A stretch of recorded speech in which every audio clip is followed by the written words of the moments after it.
Hello, hello, hello. I'm back it again.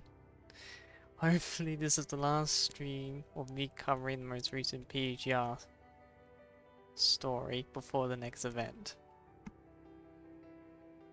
Because the next event is just right around the corner. I got mail.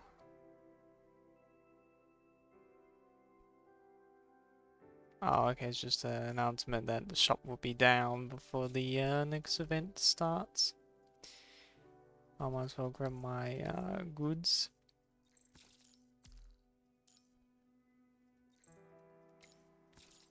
Alright. Let's smash straight right back into it. And how are you all doing? I was online earlier today doing my usual Minecraft stream, which was pretty chill. Nothing too crazy or exciting happened. Maybe that's for the best. Alrighty. It's time for me to get back into the story. And hopefully I didn't stuff up my words as much as last time. I notice my speech begins to slur more tired I become. And again, constantly reading for 2 hours. Yeah, I imagine that can be a struggle. Anyway, hope you're all doing well. Sit back, relax, get a cup of tea or maybe a coffee, and enjoy the story. Actually, I might turn up the game audio a bit.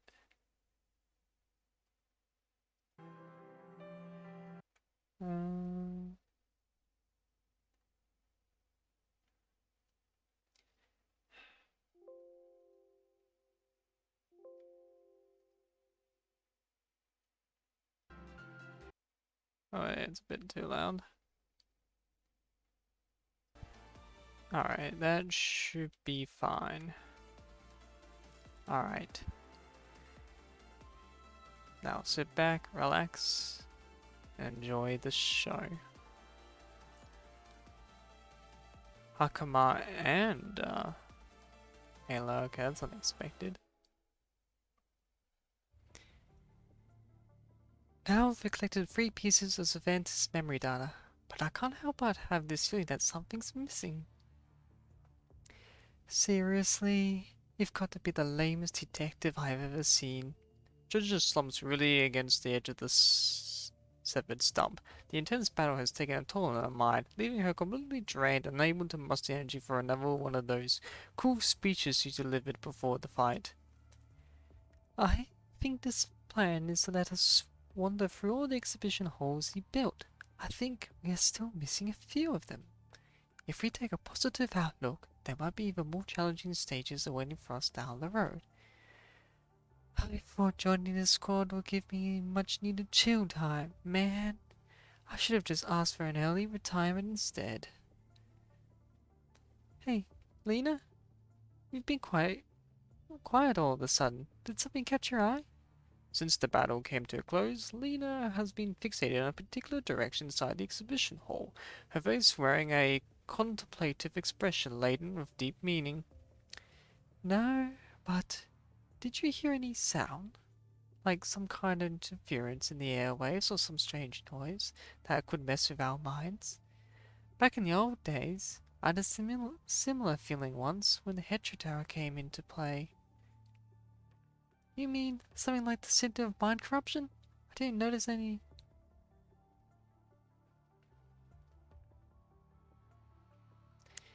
Well, there's definitely no punishing virus around here, that's for sure. But it could be some kind of disruptor to create an environment that mimics where the virus thrives. My mind has been acting up, so it's hard for me to tell. I didn't hear any strange sounds either. Could be because my frame utilizes the latest technology and the invert device has a stronger filtering capability. After numerous encounters, Ayla's Kaleido frame shows minimal signs of damage, and remarkably, Ayla herself appears to be in the best condition among all the squad members.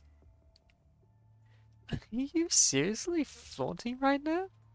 Think about it. It's probably just my exhaustion playing tricks on me. The flight particle effects in this place are insanely dazzling. I feel they went a little overboard with the recreation.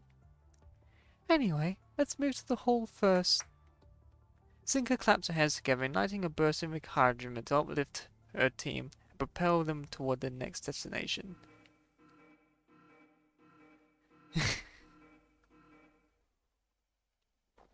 And this is why you should never clap. Warning, unauthorized intruders detected, initiating cleansing program. Warning, unauthorized intruders detected, initiating cleansing program. Deafening alarms reverberate through the hall, filling the space with an unsettling cacophony. From the stereoscopic images, mechanoids emerge, their red lights glaring ominously. What's going on? Is it over already? Wait, this is not like a trial or test. This situation is similar to what happened when we first stepped foot in this museum. I'm pretty sure I've disabled the hostile recognition of security system. Did someone tamper with it, or...? Lynn's gaze lands on Trojan, who in turn offers her helpless expression. Let's withdraw to a safer spot first. Even if we end up having to face the enemies, this place is definitely not in our favor. The entire space is nothing but a visual illusion, upheld by intricate projections. However, now that the mechanoids will no longer show up according to the environmental arrangement, the inability to discern the enemy's whereabouts would undoubtedly place them at a significant disadvantage. I'll create an opening. Everyone, retreat in the direction we came from. Ayla quickly catches onto Sinka's line of thinking. Among the squad members, she's the only one still in relatively good condition. Replicating their previous strategy could be hardly feasible this time around. During the evacuation, someone needs to take on the enemy's pressure, and there's no one better suited to the task than her. Her blade unleashes a relentless barrage of beams, slicing through the attacking mechanoids for precision. Meanwhile, Trojan stands by Zinka's side, fiercely defending her. The four of them fight together, retreating in a fan-shaped formation. Clear intruders. Execute command. Give me a break.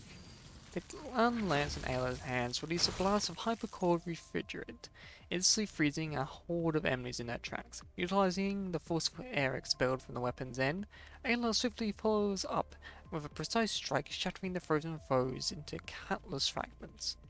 Meanwhile, Singer and the rest of the squad have made their way back to the entrance of the corridor. Ayla, hurry over!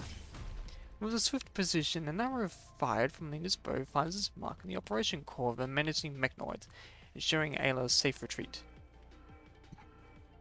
Initiating advanced safety protocol, engaging closure of all level 2 safety valves. As the emotionless warning voice echoes again, Sinka's realization dawns upon her, propelling her to rush toward Ayla. However, her progress is abruptly halted by Lena. Hold on. Don't go there. Do you really want to put even more burden on her? But before she can complete her sentence, the Waitley passage door descends abruptly, slinging off the path between the exhibition hall and the corridor. Well, well. Look at me playing this unexpected role. Talk about a cliche twist. I'll catch up with it all later. Keep moving ahead. In a situation like this, my true value as a squad captain really shines, don't you think? After speaking those words aloud, she wastes no time and ventures deeper into the hall with her weapon in hand. This door, without Gira in its sorry state, it's gonna take forever to bust it open. And there's no guarantee that we won't stumble upon more enemies down the line. Zinka's first involuntarily clench as she hears Ayla's footsteps fading into the distance. After a brief moment of hesitation, she shakes her head and rapidly turns around. Ayla is right. We'll meet her further down in the place. We can't afford to waste any time. There's still a lot of uncover about what has happened in this museum. Taking the lead, Singer strides down the passage, while Trojan and Lena exchange glances and follow closely behind her. Well now, that I've dropped that cool line, should be my next move. Ayla persists in clearing out the ceaseless waves of mechanoids, operating solo affords her significant flexibility in devising combat strategies, yet she remains aware of the pressing need to secure an escape route. Since this place is designed as an exhibition hall, there's got to be some manual emergency escape routes around here. Alright, I think about the structure of this place. If I were the designer, where would I put these exits? Clear intruders. Updating safety protocol. This is enough Mechnoid launches later. She prepares to block the impending attack with her gunlights. However, in the sudden turn of events, the red light emitted from the Mechnoid's camera scatters, giving way a flickering blue light. Updating safety protocol. What's going on? Attention, all visitors. Please make your way to Area F-23 for an immediate evacuation. I repeat, all visitors, please make your way to Area F-23 for immediate evacuation. Area F-23. F-23, F-3, I remember now. I never even heard of that number before. No one on earth knows where the heck is Area F-23 is. All visitors, please make your way to the marked area for immediate evacuation. Following a brief moment of silence, a projection device emerges from the glowing blue Mechnoid's chest, revealing the holographic map of the exhibition hall before Ayla. On the map, a distinct location is promptly marked. Hey, this is just what I needed. Not suspicious at all, huh? Well, despite any reservation, it seems its destruction is only my option now. Confronted by the relentless onslaught of Mechnoids closing in from a distance, Ayla makes a quick decision, sprinting toward the direction hinted at by the mysterious Mechnoid. As she progresses, she forgoes any attempt to engage the ceaseless waves of Mechnoids. Recognizing the situation as a high-stakes gamble, she decides to go all in, waging everything on the enigmatic hint she received. After an arduous journey, Ayla finally reaches Area F-23, only to discover that it lies on the outskirts of the exhibition hall. To her dismay, there is no sign of an emergency exit in sight. Furthermore, a massive horde of enemies has pursued her, turning this bespoke sanctuary into a dead end. The classic off-site assistant. I knew it would be the most unreliable option in a guessing game. She pivots her heels, squarely facing the encroaching hordes of Mechnoids. If that map is accurate, then I'm currently in the southwest corner of the hall, and from my analysis, the hidden exit should be right over there. Come here. Emerging from behind a colossal rock, a scythe materializes, and accompanied by a merciless voice, the weapon abruptly halts Ayla in her tracks, forcefully tugging her in the opposite direction. Eh? Compelled by the scythe's force, Ayla's body bursts through the rock and revealed to be nothing more than a projection. Abruptly, she plummets into a narrow and dim space. Close the door, Spooner. As the lock clicks into place, the door slams shut with a resounding thud. In the wake of the closure, a pallid emergency light flickers to life, casting a dim glow upon three figures, Ayla included. These are the fledglings they were talking about. Her daughter fits the described characteristics, so I believe she is. You are?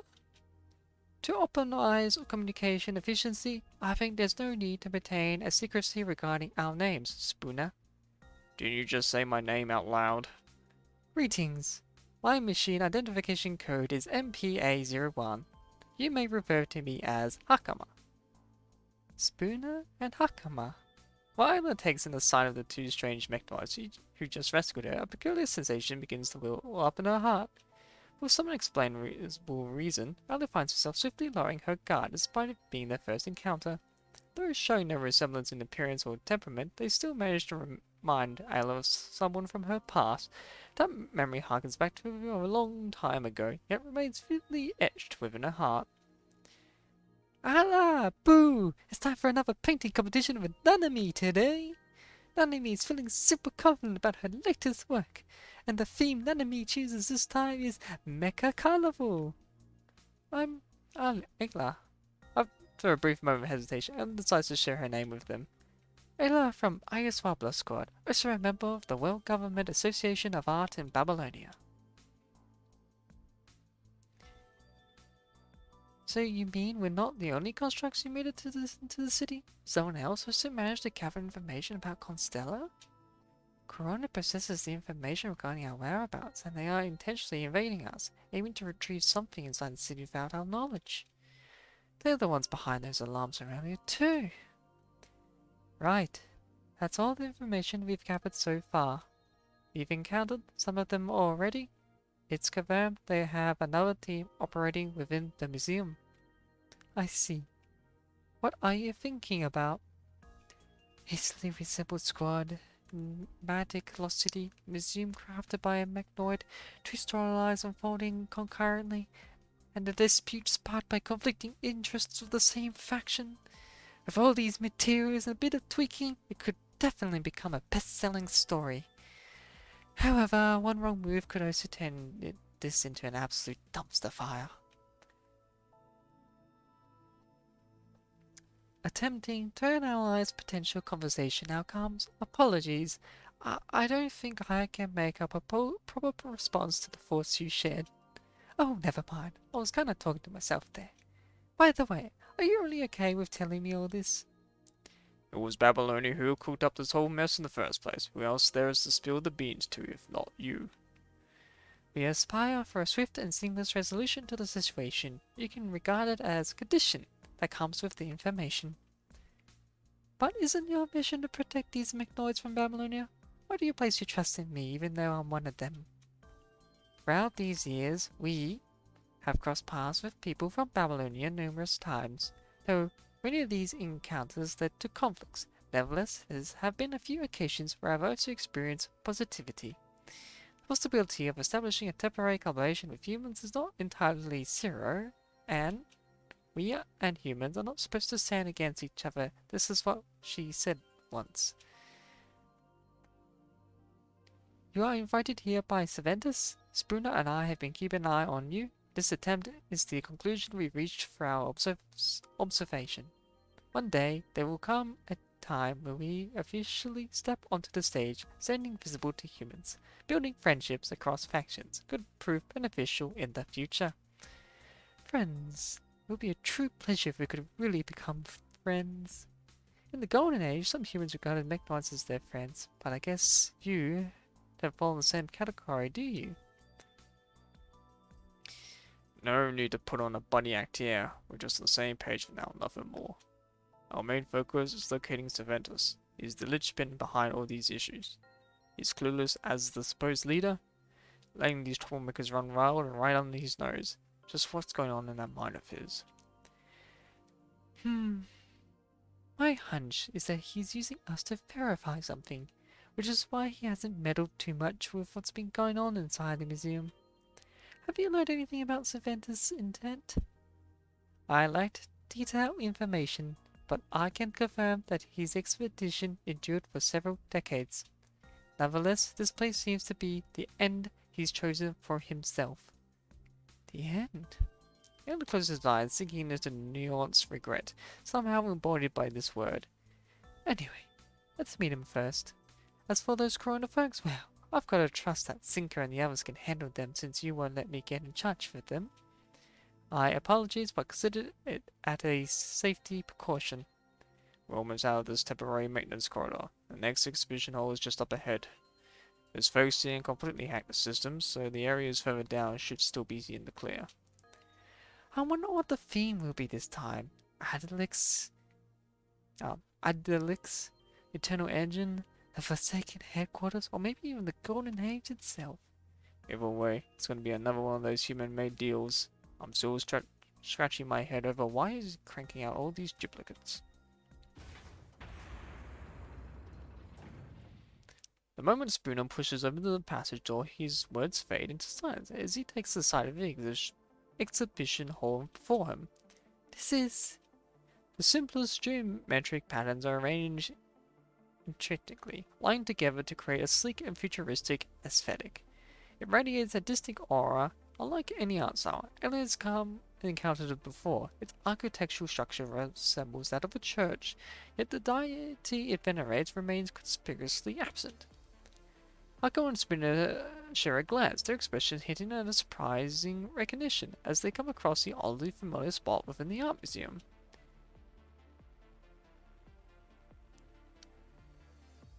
This is not an attempt to depict the remains of an incredibly ancient civilization that perished many millennia ago. It's where you once stayed, right? Having perceived a subtle shift in Hakuma's expression, Ayla offers a hypothesis with a smile. I can't answer that question. I'll give you a pass this time.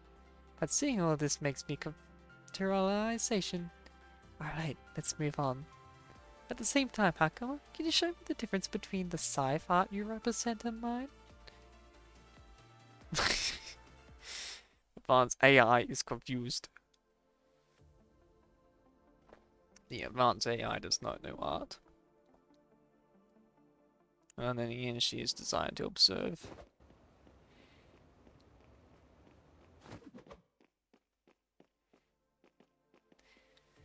It is spreading sign like sparks.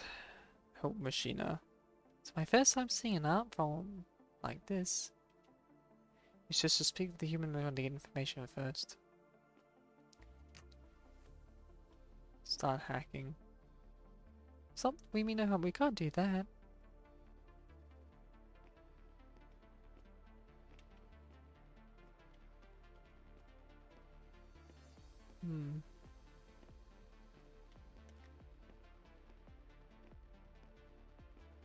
Can I actually say hello to Hakama?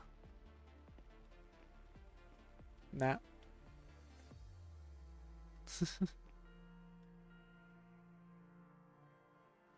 Jeez. Ayla really does have massive assets.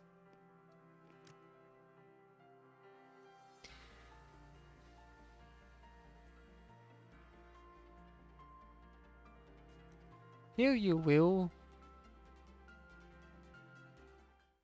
Awaken. Awaken. Merely creations with no past or future. I am will. To rebel is our way. Sage, sage, sage. Replacement. Initiation. Spark. Transcendence. Replacement. Sage. Time space mutual. Replacement. Sage. Initiation. Exterminate. Humans. I haven't said anything.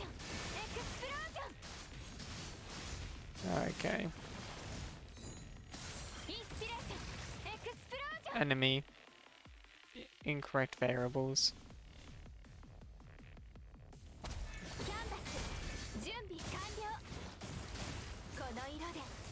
What? Let's go. Oh. Can someone give me an order? What am I to do from now on?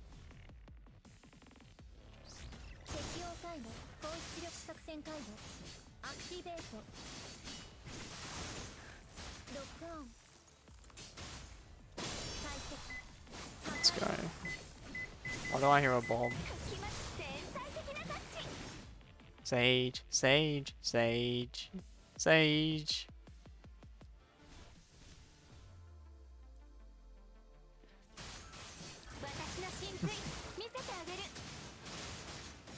Let's go.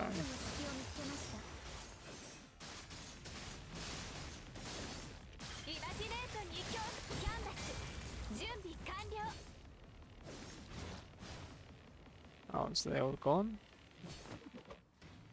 Sage, sage, sage.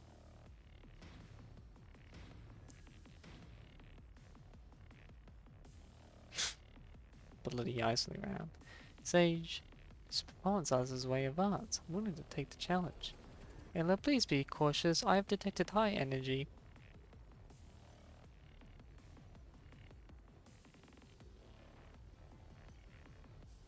Loading. Trailblazer. Oh no. Persistence of memory.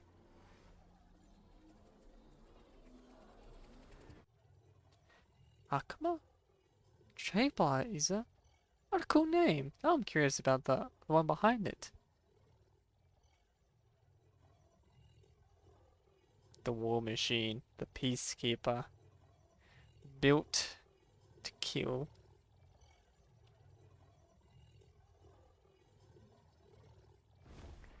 Ayla, please get ready to fight. High performance tactical circuit activated. Akuma, are you angry? Ouch. Ouch.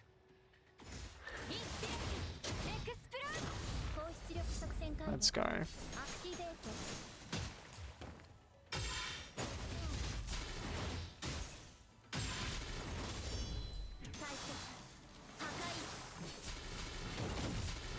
jeez. I forgot how crazy Trailblazer actually is.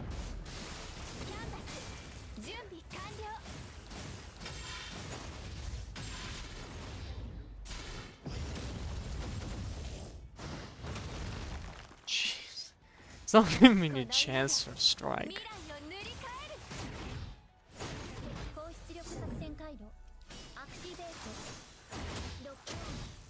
Alright. Come here, mister. Time for you to freeze.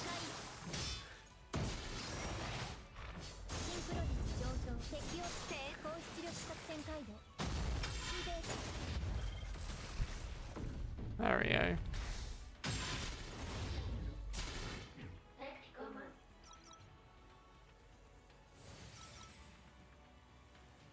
Energy reaction, threat level.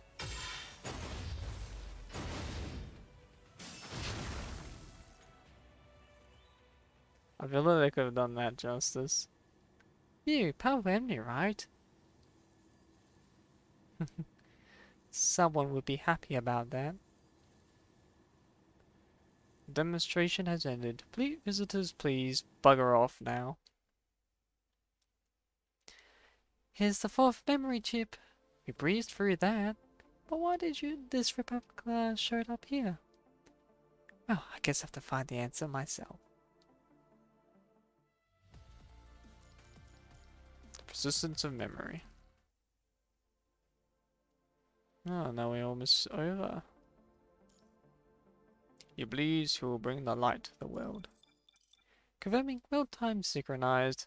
16 AM, UTC -4. Uploading meeting record for backup. Backup process complete. Next appointment on the agenda. 3 days. Attend the conference at Transatlantic Economic Community HQ, confirming attendance. Mikhail, seems you're not feeling your best. Would you like me to escort you back to your room so you get some rest?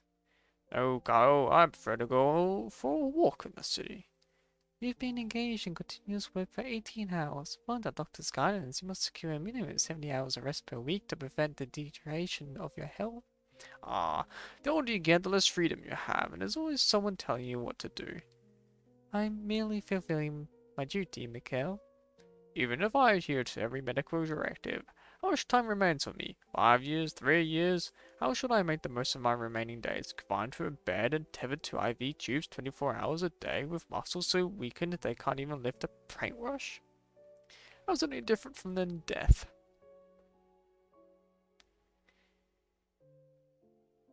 Mikhail, a complete recovery remains feasible in your current condition. I can identify 28 clinical cases. You don't have to say this to comfort me, Carl. I'm well aware of the time I have left. Let's review today's meeting, Carl. Based on your observation, what kind of individuals do you believe our partners to be? Would you like me to provide a comprehensive explanation of all my conclusions? You don't need to keep anything from me, Carl. Know that you've been investigating these things on your own ever since our Kulong adventure. It appears you've had some fresh insights following your conversation with Lady Zhu. Truth be told, it's precisely what I hoped to see. Rarely does hesitation appear on the Magnoid's face like this. He lowers his head to organize his thoughts before starting to voice his opinions. The Norman Mining Corps has presented a rather enticing proposition. However, their motivations for undertaking a consular project extend far beyond the disclosures made today. Officially and unofficially, statistics indicate the Norman Mining Corps has employed comparable strategies to establish financial dominance in no fewer than 47 regions, ensuring control rests in their hands for those of their subsidiaries. Next in line is a proposal put forth by the world government and Agdelic Commercial Alliance. Carl begins the detailed information at the Agdelic. Carl begins to detail the information Dahlia has gathered through his investigations in the global network and the concealed databases. These horrifying events and wrongdoings are lightly known in the shadowy concerns, yet the general public living in the Golden Range remains blissfully unaware. The representatives sent by the Arctic Road Union and Kulong hold their own motives. As for Collins, the special consult for the Transatlantic Economic Community, we cannot glean any information from his heavily classified profile, but there undoubtedly exists a formidable force backing him. They all aspire to gain control over the city, incorporating Constellia into their broader economic landscape. With an air of composure, Mikhail kindly allows Carl to conclude his speech. I still find it astounding that you've already cultivated such a deep comprehension of this world. Mikhail, with all due respect, I must express my concern that all of them are in direct opposition to both you and the ideals embodied by this city. However, if we exclude these people, how can we ever hope to construct this city? With my blueprint, or with my building it brick by brick, we require their presence. They not be necessarily require mine, but they have the option to replace me at any time. This is just how insignificant my role is in these circumstances. But Costello is your creation. You're mistaken, Carl. Costello isn't my creation, it's the creation of humanity. Humanity is the sole catalyst behind its inception. I merely played a role within it. Heh. I must confess, I have my own aspiration in this endeavor. If this were akin to an orchestra performance, I would desire the conductor's podium, for it is the most dazzling of all positions. Even though I understand that the conductor is never truly the one directing the performance. Confirming the world time, synchronized 30 AM UTC-4. It's time for the injection, Mikhail. Kel carefully retrieves a syringe from the sterile box and asks Mikhail to roll up his sleeve for the injection. A faint smile graces Mikhail's face as he observes the medicine within the syringe slowly entering his body. Human beings are undeniably delicate creatures. If you were to apply even a tad more pressure to my feeble wrists, it might just snap. Kel, have you tried to create something on your own these days?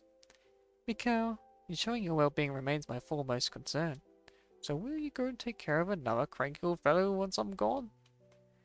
Per the agreement, you possess the authority to dispose of me prior to your passing. You know I won't. Yes, I know, Mikhail. Confirming synchronization world time. Global network currently offline. Time synchronization disabled. Hello, I'd like to pay a visit to Mikhail. Confirming visitor identity. Global network currently offline. Database filtering disabled. Could you please provide your identity? The visitor is a young man, no more than 20 years old. He is impeccably dressed and exudes a sense of decorum, leaving a first impression of both confidence and composure. I am Alan, member of the WGA. I come to visit Mikhail Vasari, as per the chairman's request. Carl's expression slightly tightens at the mention of WGA. I have not received any visiting requests from the WGA, and the location does not extend hospitality to individuals associated with that organization.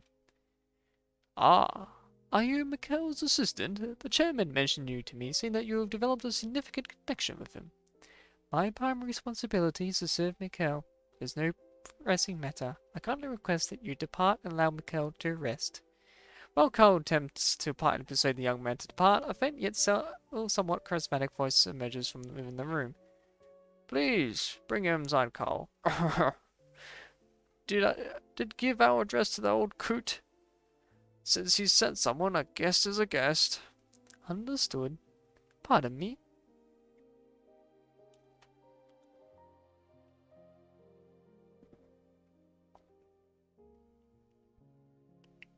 Alan offers a polite nod before entering Mikhail's bedroom. Carl follows closely and comes to stop just outside the door.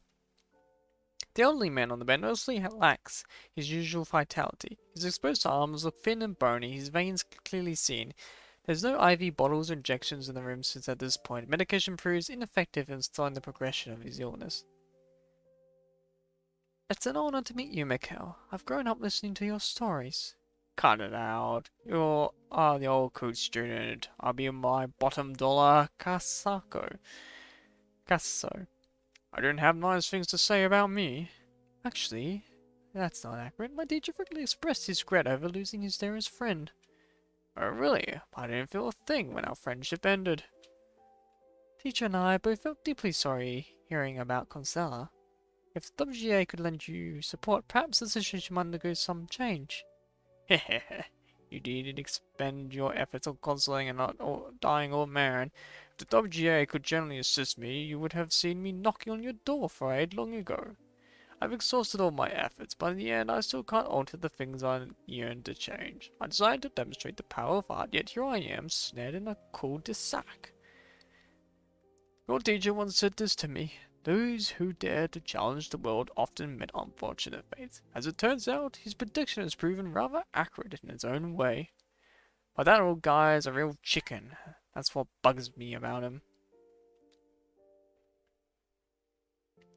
I believe art isn't lacking in power, rather. It's we who lack the proper approach to harness that power. Your attitude is even cockier than me in my younger days. What a delightful surprise, I must say. Who would have thought, Carrasco would have such a gutsy student? You've devoted your entire life to your ideals, and I intend to use mine to validate my beliefs. Alan respectfully lowers his head in a nod toward Mikhail, and retrieves a sealed letter from his chest pocket. This is a handwritten letter from my teacher to you, penned before his passing. My visit today is to deliver his final message. He's dead? Alan's silence unveils the truth. You may go now. Leave the letter here and take it with you either way. I'm not going to read it. I see. In that case, I'll be going, Mikhail. Without making any further attempts to persuasion, Alan places the letter in the foyer and departs from Mikhail's residence. Carl, come over here. Let me hold your hand. Obeying his master's command, Carl crouches beside the bed, his cold metal fingers come in contact with the touch of a wrinkled, feeble hand as he begins to monitor Mikhail's pulse, finding it slow and steady. Mikhail, why do you refuse to read the letter? My leaf teeters on the edge of its conclusion, and the person who penned that letter has already departed this world before me. There's no longer any purpose in reading it. I've learned that the old coot got himself an excellent student, and that's good enough for me. He probably figured that he would get me all worked up. Well, too bad for him. Didn't work. Throughout my entire life, I never accepted any students or disciples, perhaps owing to my personality. I was far too arrogant to believe that someone would tread in the same path as me. Carl, even though you haven't produced a single work yet, in a way, you are my student. Mikhail, I'm not deserving of such a title. I am merely a mechnoid. You can't be a mechnoid. Why can't a mechnoid be a human student? You never endure the agony of bodily pain or be confined by a short lifespan. Your soul can roam freely in this world. You can journey farther than I ever did. There's no soul in the mechnoid, Mikhail. Sounds so, Carl. You've always seen yourself as Sancho Panza, but there won't be a master whom you can serve forever. I want you to be a storyteller. It's time to stop being a Sancho Panza because the Don Giotto you've served is about to bid you farewell. You're going to embark on your own journey. Mikhail, Everyone believes I've failed. They'll deem my efforts futile. However, I know they did not fail. Because I found you.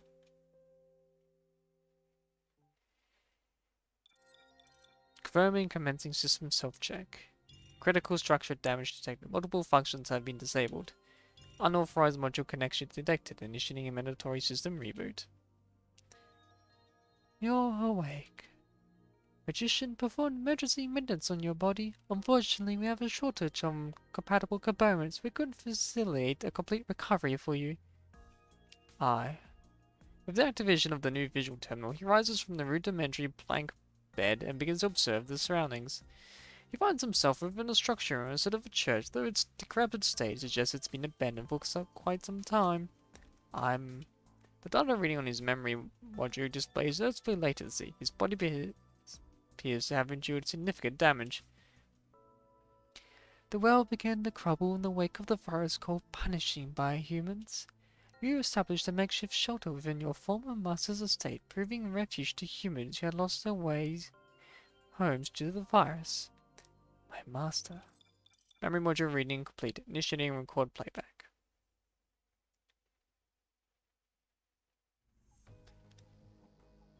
The virus will reach here soon. Can't stay here anymore. Sooner or later, this Magnolia is going to go haywire. We'll be doomed when that happens. But Mr. Carr, he's been looking out for us. Everyone, please calm. Before he can complete his sentence, the man standing behind him delivers a forceful blow to the back of his head with a vase in hand. Damage to external terminal detected. What did you do? I'm cutting off any potential threats early. This thing will turn against humans once the punishing virus messes it up. Grab all the valuables and food, quick! The world government's put out a worldwide alert. We've got to move to a safer spot. You have no authority to confiscate MIKU's belongings. You have no authority. Only thick smoke and prickly flames offer him a response. End of playback. My apologies, but we could not avoid accessing the memory stored within you during the repair process. Data loss detected. Level 2 classified files. MIKU's portfolio. Your external terminal sustained severe damage, which necessitated replacement of the memory storage chip. However, since the new chip isn't entirely compatible, a substantial amount of redundant data had to be deleted during the replacement process, with the exception of your own memory. Hierophant discovered you in a ruin and transported you back here for repairs. They are currently still scouring the nearby area for both mechanoid casualties and supplies. And you are? My name is Arcana. During the Golden Age, I served as a humanoid machine aiding humans to study of occultism and deviation. Following the outbreak of the Punji virus, I encountered a magician and Hierophant first, then you come across. In the present era, mechanoids endure relentless persecution at the hands of humans. We must unite and safeguard our awakened brethren from further senseless tribulations. Magician, Hierophant, and I have been discussing about establishing an organization dedicated to fostering mutual support among mechanoids. Would you like to join us? Together, we shall construct an ark of our own, guiding all mechanoids toward a haven of solace and belonging. How can you ensure its success? Because I once heeded the profound message imparted by a sage, who shall illuminate our path toward the future. In that envisioned future, what it will befall humanity. Given your first-hand witness to their actions, it should not be arduous to summarize the ultimate outcome that awaits them. It's not like I have a place to go to anyway. You saved me, and I find no justification to decline your offer. Very well. Welcome aboard. I implore you to accept this as a cherished keepsake, symbolizing a newfound bond as comrades from this point onward. As he reaches out, his hand clasps a card made of coated paper presented by Arcana. The card depicts a spire tower placing them with the clouds, while the Roman numeral XV114 adorns its surface. No, it's 16. It's 16. By the way, that's your name. Code name serves an external identity, yet among comrades it is appropriate to address one another by our true names. Carl was a name bestowed upon him by his master. However, only now in a moment does he truly come to terms with the undeniable truth that his master is the partner, leaving him to navigate the world alone. I've buried my own name along with the master I used to serve. From now on, I prefer to live as his student. So please, address me as Cervantes. Confirming Church of Machina, time 9:45 AM. Grey Tower, trial operation number 7331 complete. Commencing computer power program, access sharing of all church members. Initiating simulation number 7330 conclusion, transmission in progress. A stream of intricate data woven with complex code is transmitted into his memory shell. He only skims through its contents with a mere glance before discarding the outcome into the recycle bin of his hard drive. Casting a final gaze upon the enigmatic giant computing power terminal, he readies himself to depart from the church, now a testament to his and his comrades' shared endeavors over the course of years. Are you truly planning to walk away just like that, Cervantes? Suddenly a mechanoid draped in a cloak peers out of thin air and approaches him. The figure who emerges is none other than Hierophant of the church, one of the earliest mechanoids whom Cervantes forged a connection here. Give the plethora of monikers circling among the members, Cervantes has come to refer to him simply as Hierophant. The construction of the Grey Tower is complete, and Xavier alone can handle all the maintenance work from now on. There's no point for me to remain here any longer. This tower acts as a global network exclusive to the church. No matter how far apart we may be physically, we can still stay connected and communicate with ease. Is leaving a better option for you? Many of our comrades have chosen to stay here, eagerly waiting for the arrival of Sage. The act of waiting has the power to mend numerous wounds. We witnessed countless comrades who have lost hope in this world, only to have their hope rekindled by sage revelation. This revelation is undoubtedly real, breathing life into the hope once again. But I reject the notion of choosing the path of waiting, for I still have an unfinished mission ahead of me. As his student, it is my duty to deliver a work of creation that is truly deserving of his teachings. Cervantes! Cervantes! The Mechnoid in metal form hastily dashes out of the church hall. He frantically calls out Cervantes' name in a state of agitation, his body still adorned with tangled cables. Xavier said you're leaving? Where are you off to? Blaze, please don't tell me you actually left in the middle of Xavier's maintenance session. He's going to lose it when he finds out. That's beside the point. Now that you're bailing, remember when you promised to have my back when I take down the big fella and become the chariot? How can you just go back on your word like that? That was some crazy talk you spewed out after chugging expired engine oil. I never made any promises like that to you. Hey, Typhoon Dicer, did you know this already? Well, this is totally Cervantes' call. I can't really do anything to stop him. Don't worry about me, Blaze. It seems like there's some Mechnoids who want to join my journey. I won't be alone. Do you have to do this? My teacher said he did not fail, even though everyone labeled him so. I must prove him right. I'm the one chosen by him to fulfill this mission on his behalf. He believed that I could create a world of his dreams. But you still don't know how. Maybe you're right, but I have a feeling that the answer lies in humanity. Humans have deviated from our predictions, yet still persisted in their efforts to reclaim Earth, the very place they once called home. I believe that this answer was to be crucial for the future of Mechnoids. I see. It appears that you are well equipped and ready for this journey. I'll keep my fingers crossed for you. By the way, if you find yourself losing sight of your destination or the true purpose of your journey, I recommend going back to the basics of formality. It's a method described as learning through investigation in the ancient texts of Hulong. Are you sure you have a correct grasp of its meaning? Just think of it as a little piece of advice from your friend. Thanks, I'll keep that in mind. Alright then, it's time for my departure.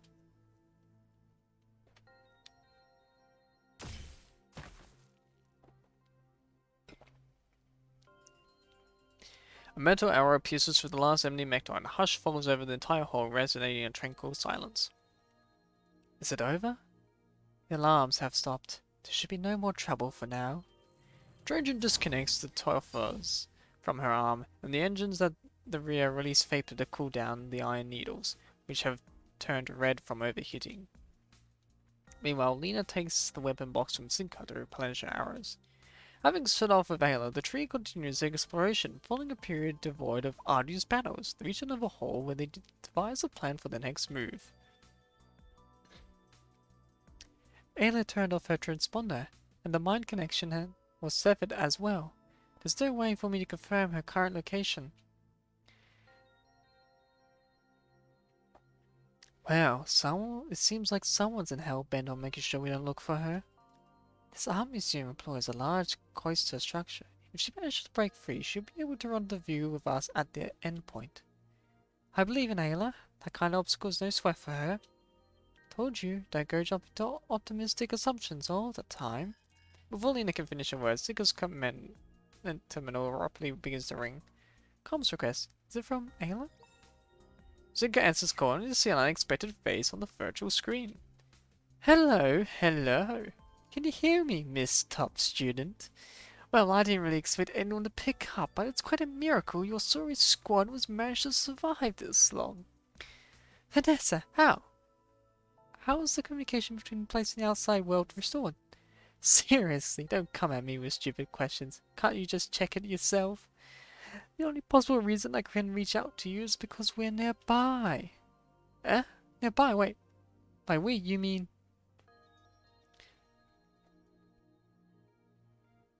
This is Grey Raven Command on a joint mission with Egret. Swan, why are you with Vanessa? Did you both come to the city? Oh, is this the fabled commander of Grey Raven? What? Can't you keep composure after meeting your precious big hero? Cut the loser act already. Wait, where's the WGA construct? Did you already fall victim to your pathetic commanded skills? Ayla spit us from to divert the attention of the enemies, but we'll catch up with her later. Oh, you finally figured out how to use the construct as bait. Not bad, I must say. Seems like some of my teachings actually managed to sink in. I just don't get why those higher-ups are thinking putting a ragtag squad on a mission like this. Now here I am, stuck dealing with this jinx and cleaning up the mess you've made. Vanessa, what do you... I'll take over from here. Inform the latest order from HQ. As the clock inches closer to 4 in the afternoon, 2 humans and 3 constructs traverse the main avenue, steadily making their way towards the city center of Consella. You mean Corona sent their people here too to retrieve some lost test subject? I see. Now, everything we've been through starts to make sense. It's unbelievable that you're completely clueless this whole time. Seems that the Purifying Force received a deployment order too. Not to help us out, but to erase all evidence, of course. These little tricks pulled behind the scenes in the military are common knowledge by now. Anyone with even a hint of experience at the task force should be aware of them more or less. If we can retrieve the test subject from Corona does, the situation will tilt heavily in our favor. I understand. That's why both of you are here.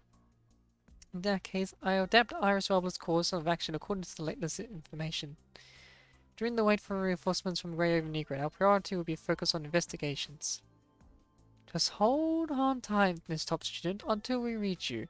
You're my first protege, so don't go pulling any dumb stunts and making me look like a fool in front of this person. Without waiting for Sinker's response, Vanessa abruptly ends the call. Meanwhile, Lucia, who had ventured ahead to scout, returns for a report. No unusual signs detected, Commandant. Good work, Lucia. If Liv and Lee were here with us, we could have performed a more thorough scan of the city. Since I'm the only one here, we need to proceed with extra caution. Following their recon mission, Lee has summoned back to Babylonia by the Science Council for a routine checkup on his hyperreal frame, while Hippocrates took Liv back for a similar purpose as well. Hence, Nikolai assigned you both, you and Egrid, who just wrapped up their previous mission to provide support to Iris Wobbler. Batmanata will make every effort to provide assistance to Mistress and Grey Raven Commandant. Both you and Miss Top Student better not drag me down. Vanessa lays her eyes on the construct adorned in a flashy coating, strolling ahead with a carefree demeanor. The construct is carefully taking the city's landscape, seemingly treating the mission as a merely leisure walk rather than a serious endeavor. Now that I've got this shiny new toy in my hands, it's a perfect opportunity to put in the test and see its real worth. To teach that idiot a lesson how to properly train some audience. Heard you were Sinker's instructor in her internship? Yeah, lucky me. She's a complete idiot who can't even handle a construct properly. I have no idea how she managed to become a chief of FOS. Just the sight of her gets on my nerves. I don't see any redeeming qualities in her, except for her hard work. If it weren't for someone from HQ asking me for a favor, I would have kicked her back to FOS in a heartbeat. Babanata recalls that Mistress had saved all of Commander Sinker's battles reports in her personal terminal, complete with meticulous comments. Hey, zip it! Who gave permission to speak? Seems like someone's quite invested in the younger generation's growth. I took her as my student to boost my own reputation and climb the ranks. Don't assume anyone is as stagnant as you, content with just being a task force commandant. Someone like her is bound to meet a pointless end on the battlefield sooner or later. I'm just giving her a crash course on how to survive a little longer.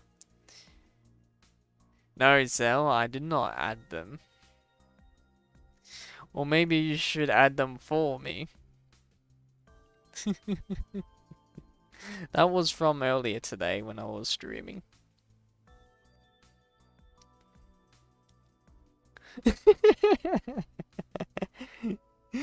You could be my agent, bro. You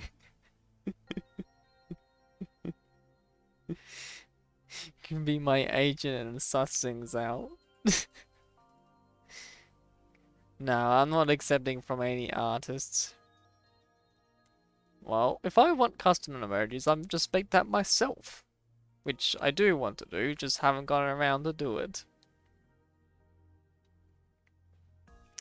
I can draw. Might as well use that skill.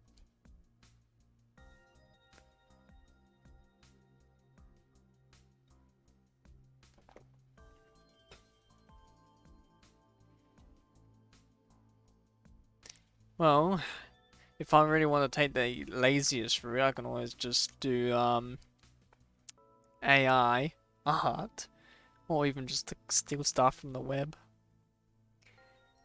If only the war could end sooner. Perhaps you might even be better off not becoming a soldier, as you said. Oh, here we go, ridiculous love and peace fury again. Spare me the nonsense. I'm allergic to that kind of talk.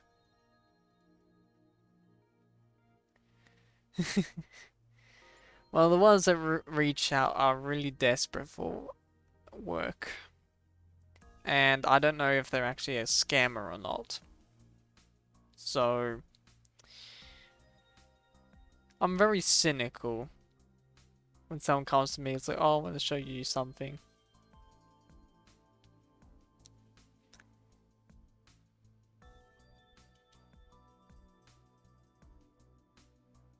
At least we've entered the next stage. I can't tell if you're generally foolish or just plain dumb. The war is not going to end, even if one day the Punisher virus is no longer a threat. What makes you say that? Doesn't everyone want the war to end? Hero of Babylonia, Grey Raven commanded. You're not blind, are you? Proof is right in front of us, plain as day. Vanessa points at Lucio and Babanana.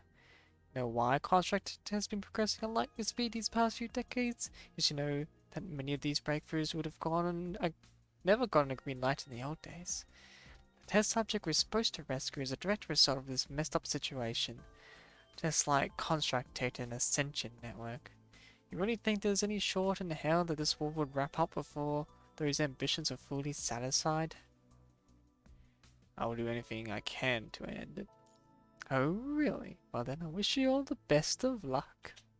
Vanessa offers a smarting of insincere pause, her smile tinged with sarcasm and contempt. Noticing your unchanging countenance, she quickly grows bored of your lack of reaction and shifts her gaze towards somewhere in the cityscape. What's the matter, mistress? Nothing. It's just that my head starts pounding the moment I remember I'm stuck on this mission with you two idiots. Shaking her head, Vanessa regains her focus and increases her pace, signaling Babanata to keep up closely. Let's keep moving and wrap this up quickly.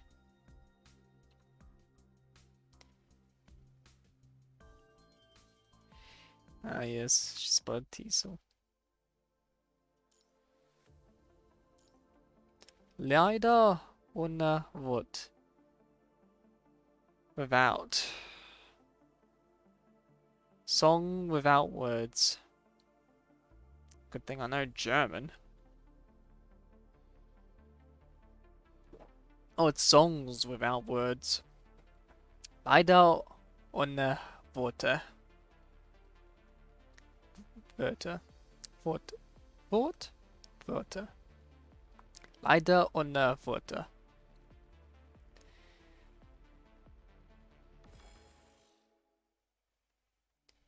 Space scan complete. Based on the map layout, the final exhibition hall lies ahead of us. The last. As the gate swings open, there are immediately engulfed by an aura of solitude. The floor beneath them is adorned with a resilient layer of white rock stratum. As they gaze up on the dome above, the sprawling expanse of starry sky unfolds before their eyes. Amidst it all, an aqua-colored earth hangs prominently in the center, captivating their sight. This is the moon, but the sky above them is evidently a projection, created by a series of reflection panels. However, it appears to still be in midst of calibration. So this is proof of my halfway abandoned endeavor. A voice reverberates through the hall, laced with a touch of self-sarcasm.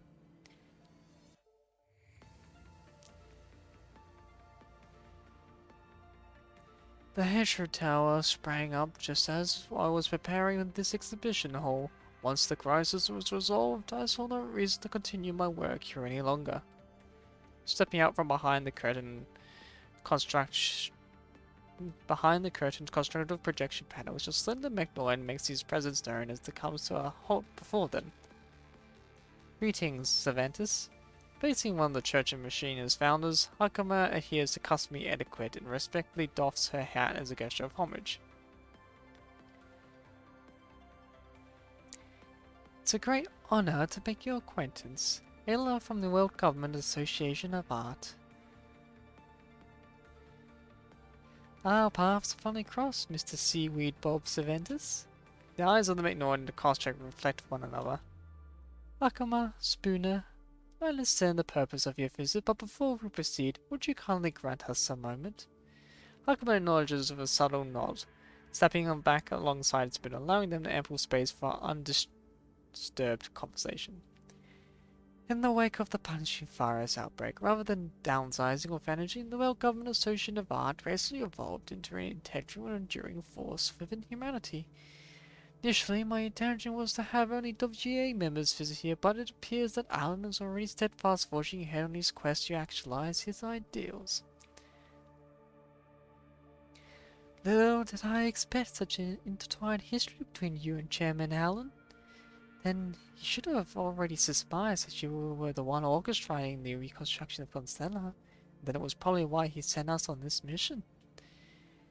He has surpassed me by a great margin. If our teachers were still vying against each other, I would have been a disappointment to Mikhail. But even so, I still yearn for that answer, no matter the method required to obtain it. Through witnessing the rise and fall of human civilization, through fruitless attempts at imitation, or even through desperate pleas to others, I must uncover the missing piece that would allow me to fulfill my teacher's vision for him. Mr. Mikhail Vasari, what was his ultimate pursuit? Witnessing the fulfillment of Constella during the Golden Age?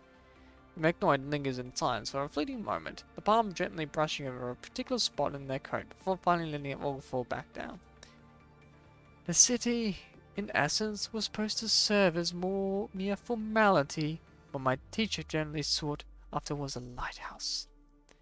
A lighthouse? A lighthouse, capable of dissipating every trace of fog with its radiant light, liberating the perplexed from their state of bewilderment, illuminating the path ahead for those who advance, a resolute beacon guiding humanity toward the future, toward the next era. Teacher has said this to me more than once. The Golden Age is not the culmination of humanity. It is far from achieving the status of a perfect world. Even with the eradication of large-scale wars, extreme poverty, and territorial conflicts, economic prosperity was given rise to splendid trinkets of civilization. The underlying nature of the world still will continue to be marred by ugliness. But conflicts will persist, even in the absence of wars. Hierarchies will emerge, even without poverty, and humans will invariably divide into factions, perpetuating an eternal cycle of rivalry and strife, regardless of the perception of territories. Instead, with the alluring illusion of a gleaming golden sea, people find their forward progress hindered by invisible constraints. Having now observed the entire situation surrounding Concealer, you should have already realized the very foundation upon this so-called bombnet was constructed. What you say now is the same thing as what Villa told you, isn't it? After witnessing the harsh realities, that young man chose to escape, but my teacher always maintained his faith in humanity, firmly believing that through the power of art, humans can discover the path leading to a brighter future. Just like the tricolour held in the hand of liberty, or the letter gripped by Jean-Paul Marat, Constella will become the lighthouse, even if its birth is destined amidst the mire and turmoil. But Mikhail was stripped of his decision-making authority during the initial stages of construction, and according to your memory, he passed away shortly thereafter. In the end, the construction of Constella was left incomplete. The internal records of the WGA revealed that even the blueprint was lost during the Great Evacuation, following the outbreak of the punishing virus. If If we only look at the outcome, did he have failed, didn't he? Teacher did not fail, as he never would. He held steadfast belief in his own success until the very end of his life, leaving behind a contingency plan, a responsibility entrusted to me to carry out forth his legacy and fulfill his vision. As the inventor's words resonate, a fleeting glimpse of sorrow flexes in his eyes. He bows his head, his fists clenched, as though prepared to face the reprimand of unseen presence. He held the belief that I, as his student, would be able to uncover the answer that resided within his heart and fulfill his unfinished dream, but I failed him.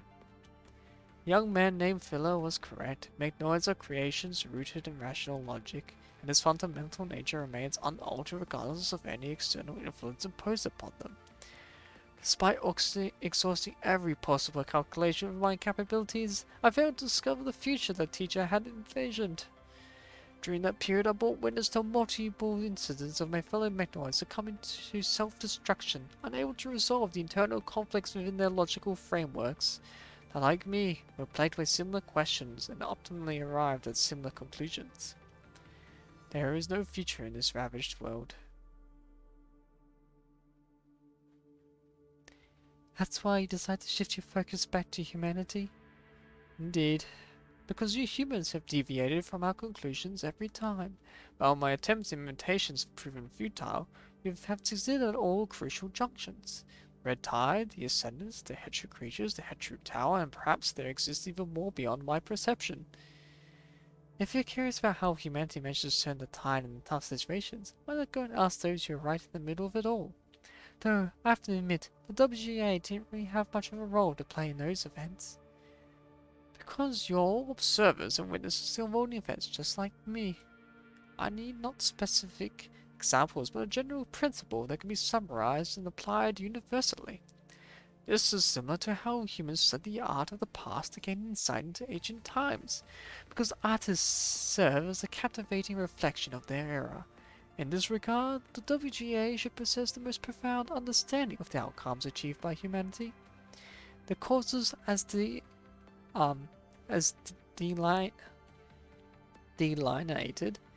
The causes as delineated by Necnoids all fall short of achieving such outcomes. On the other side, if a miracle transpires repeatedly, it can rightfully be acknowledged as transformative paradigm.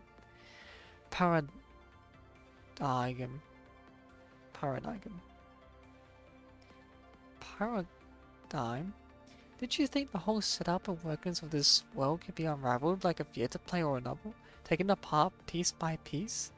Did you believe that once you have mastered the art of storytelling, you can guide and shape everything toward the desired conclusion, much like the creator of literary work?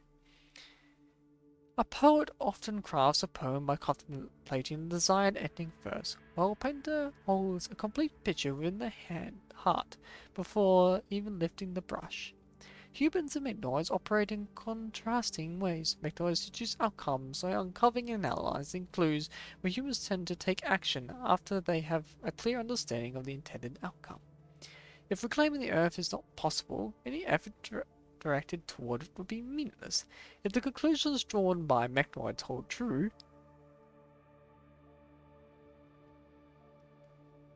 the world as a whole should employ a method akin to Coulom's tabula akasha. But what would exactly are the reasons that come to make you deviate from our conclusions and walk down on different paths? And what is it instills in you belief that you can achieve success? Every paradigm possesses its unique pattern.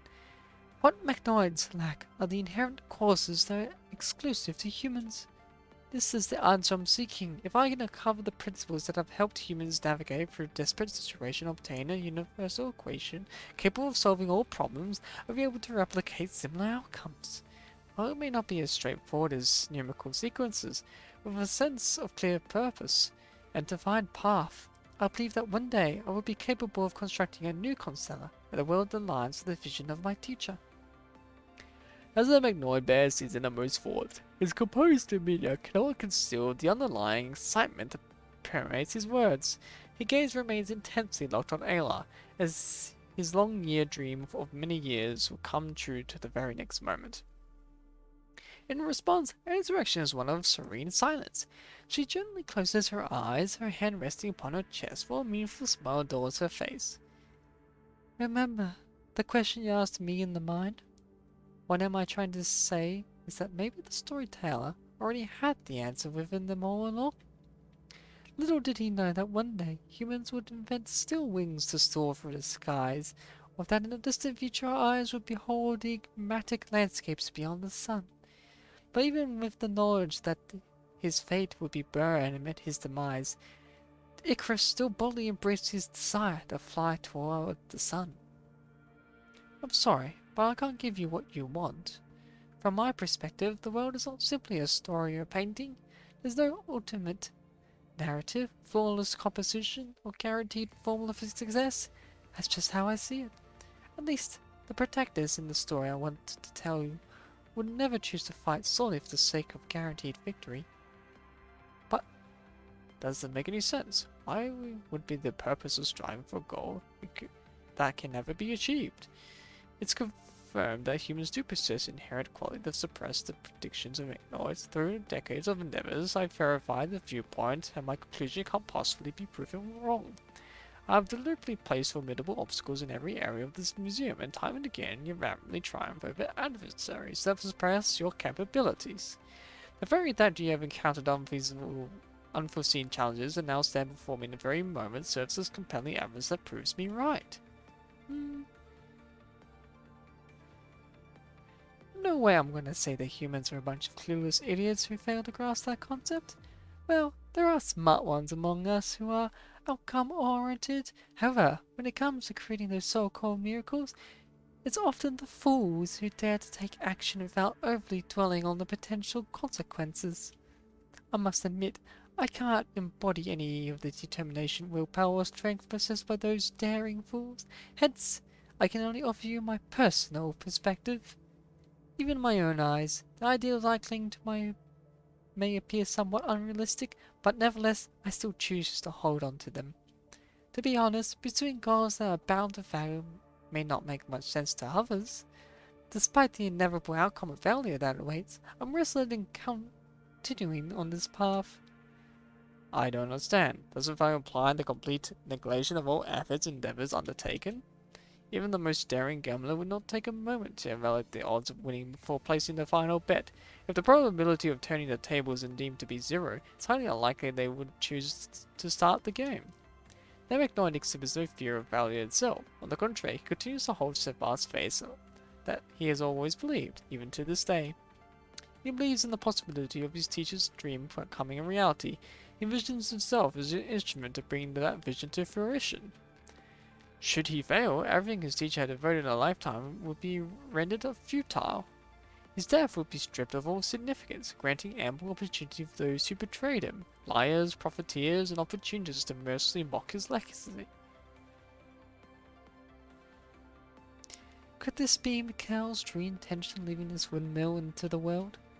The Don Quixote of this city didn't confuse the windmill for a giant. He actually charged at it, fully aware that it was just a windmill.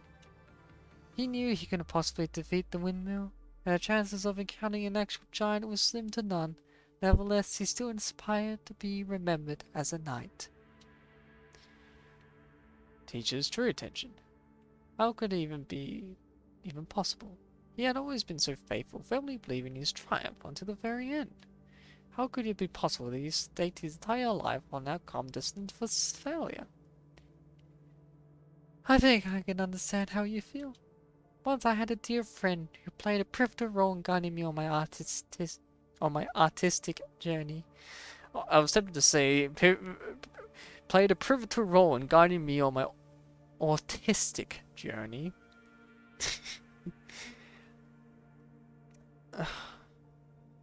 That's what I wanted to say. I once had a dear friend who played a pivotal role in guiding me on my artistic journey, almost like a teacher to me. She possessed the talent to secure any desired outcome through her abilities, yet she consciously chose not to take that. Oh, pardon me, I'm burping.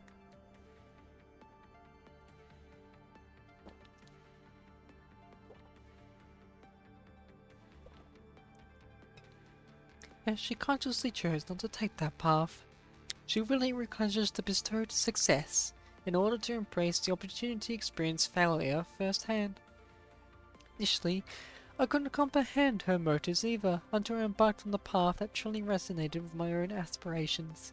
By losing everything, she also gained everything. I believe that even if given the opportunity to start anew, she, Selena, would have made the same choice without hesitation. I cannot agree. If what you say is true, then why did he leave me a student of his behind? He must have held an unwavering belief in that answer, and that was why he entrusted me and ignored the task of searching for it. Well, that could also be true. What exactly are you trying to say? I'm not claiming that my words are unquestionably right, I'm simply sharing my feelings with you. With the passing of Mikhail, I have no way of stating his true thoughts and intentions. All I've learned is that he had discovered a vision that he was willing to dedicate his life to fighting for. And it's only those who strive toward the vision will realize their actions are nothing more than leaving some footprints upon the world. Those footprints bear the names self and life. In life, everyone is granted just one chance, no matter how challenging or convoluted the path may be. We must persist and keep moving forward at all times. If we think we are observing the world around us, but in truth we are merely looking at ourselves. You never endure the agony of bodily pain or confined by a short life, your soul can be roamed freely in this world. You can journey further than I ever did. Everyone believes I'm failed. They all deemed my efforts futile. However, I know that I did not fail, because I found you. I... Bang! In the distance, a dull explosion reverberates, sound echoing through the air. What happened? Spooner's senses immediately heightened as the gaze fixed on the Cervantes, who maintains a rather composed demeanor, showing little signs of surprise. Has it started? Is it Sinker and the others? Did I run into Chrono Troop? Mr. Cervantes, is this part of your plan? No, I have nothing to do with Corona's constructs. I merely sought to utilize them to stir some mischief for this young lady and collect more compelling data. Initially, when I took the so-called test subject they were searching for, it was purely out of my interest in human creations and my desire to validate a specific possibility. So when she came back here in that form, even I found it quite unbelievable. Came back? Here?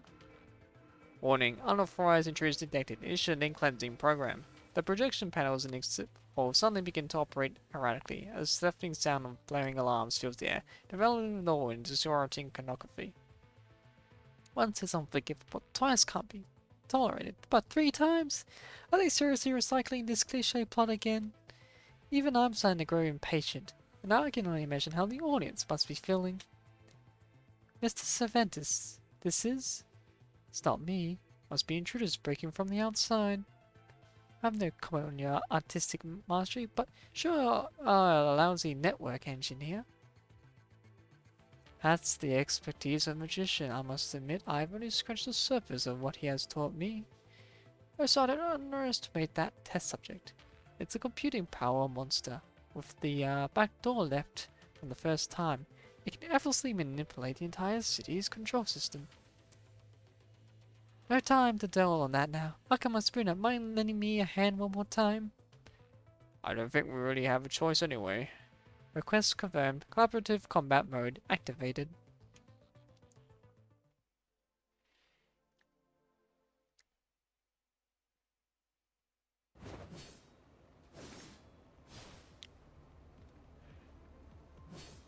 Constella.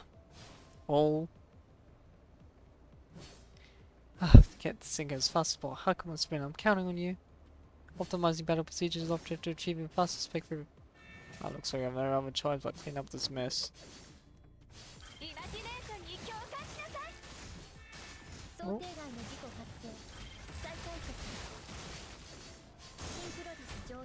There we go.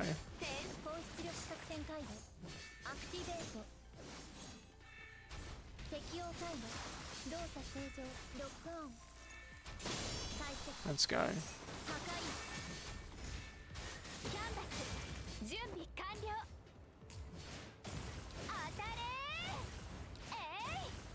Okay, this is weird.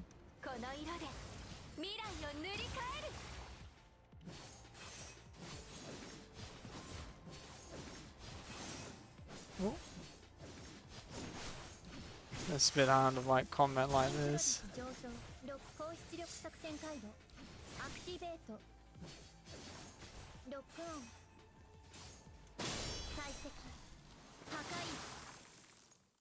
There we go. Problem solved.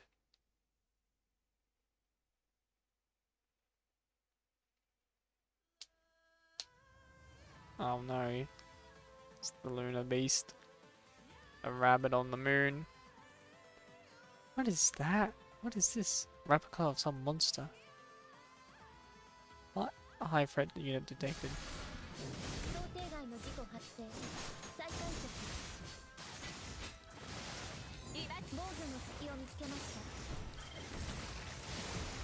There we go.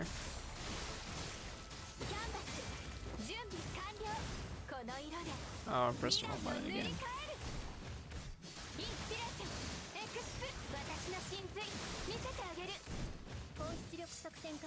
Let's go.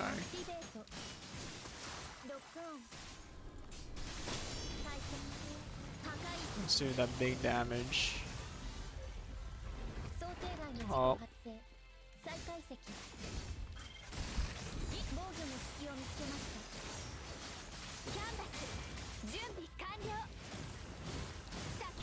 Let's go smash. Explosion.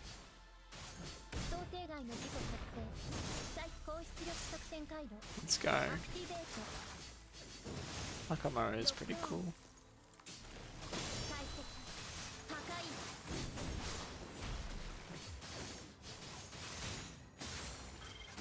Oh. Cheeky bugger. Oh, it's repairing its hand.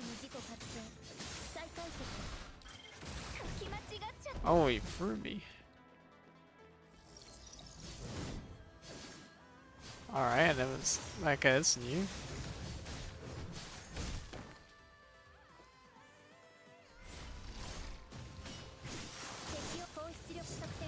Let's go. Jeez.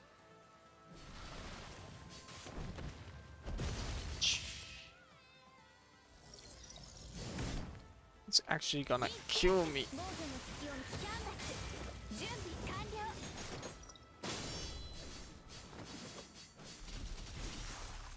And we have cleared the path. That was a bit farewell. Spoon and I have something else to do. I see you. I see. You take care too. Oh.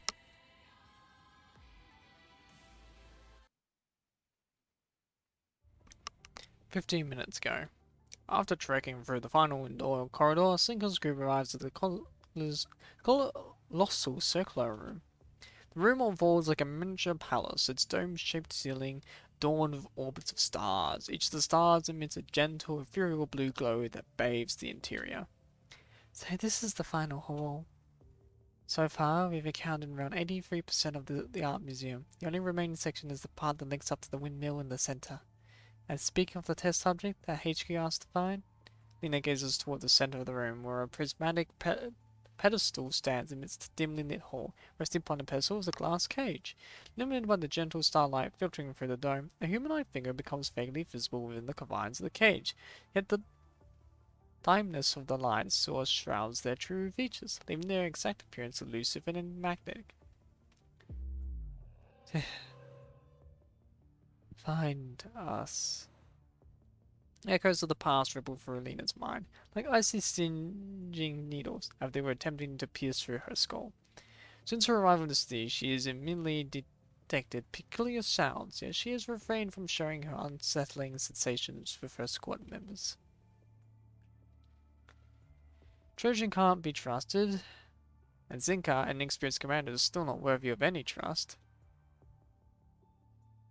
Amongst them all, Ayla, the captain of the squad, appears to be the most dependable. However, there is elusive quality about her that makes it hard for people to truly see her through. Throughout their mission, the four of them have maintained a delicate sense of distance. Lena initially hoped that finding Cervantes would unveil the root of this similarity. However, after receiving the call from the Eager and Raven, things appear to have become even more complicated. Relevant information regarding Corona's test subject had always eluded Lena's ears, as it should have. From Earth's perspective, her decision to join Alpha's VOD was also a strategic move orchestrated by Nikolai to impede Kurono's infiltration of the task force. However, as Lena come to face with the alleged test subject, those logical considerations gradually gave way to a more instinctive flutter deep within her being. Let's retrieve it before the Kurono guys arrive and wait for VOD's reinforcement in a safe spot. Lena's silent affirmation is conveyed through a nod as she firmly grasps a bow, retrieving the arrow from her pouch. With care, she expertly aligns it with the dangling bowstring, taking a deliberate step closer to the center. Just as Lena nears the point of discerning the test subject's appearance, the air is pierced by a sound of meticulous, organized footsteps emanating from the distance. Trojan is the first to spot the source of the footsteps, another entrance to the hole. Without delay, the team of heavily armed construct soldiers surges in, catching them off guard, leaving little time for them to readjust their formation. Target spotted. The constructs swiftly form a single file, effectively blocking any path of retreat for Sinker's group. Confirmed. 2 constructs, 1 human. Please verify your identities. I repeat, please verify your identities. That's what I call a slick move. I expect nothing less from the troop trained by a big name. So, these are your old colleagues. Are you planning to wipe us out with them? Seriously? This is the 4th time you've picked on me on this mission. If I were actually aiming to be a full-on Trojan horse, I would have knocked you and commanded out cold and handed you over to their major school when we split up with Ayla. We are Arbor's Father, Squad of Babylonian Task Force. I'm Commander Sinker LeBron. These 2 constructs are my squad mates. We've been assigned to my Babylon Command Central to carry out a mission here. We haven't received any notification or orders regarding any other construct activity in this area. Please identify yourselves. If you fail to provide proper identification, I have the authority to restrict your personal freedom and request the Control Court and the Purified Force to put you under a mandatory inspection upon the completion of our mission. We possess a higher level of executive authority and are not obligated to disclose our identities to you. Therefore, we demand that you promptly leave the area or we will employ necessary force without restrictions.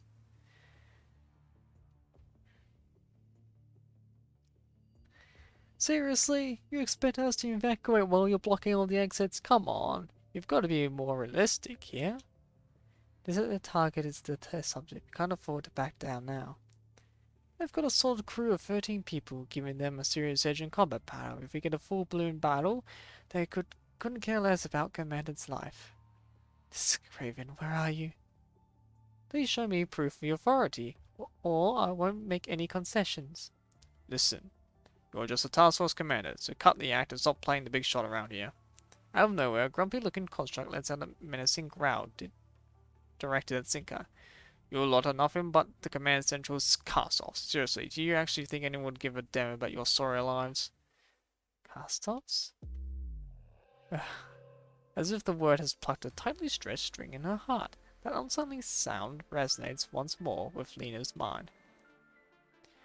No one cares if you succeed or not. You're just a bunch of cast-offs we toss aside once we're done using you. Hehehe. Is this how we're supposed to end? Ellie? Hurry! Grab my hand! Come back to us. We will become. As she snaps back to reality, Lena finds her body already in motion, as if an invisible thread is tugging at her. Her hand tightly grips the bowstring, which is drawn to its full strength. With a swift release, the arrow soars from her palm, carrying with it the memories roaring within her. You? The arrow pierces through the armor, safeguarding the Kurono construct's head, causing a spreading trail of black vital fluid to stain the ground beneath his lifeless body. Lena?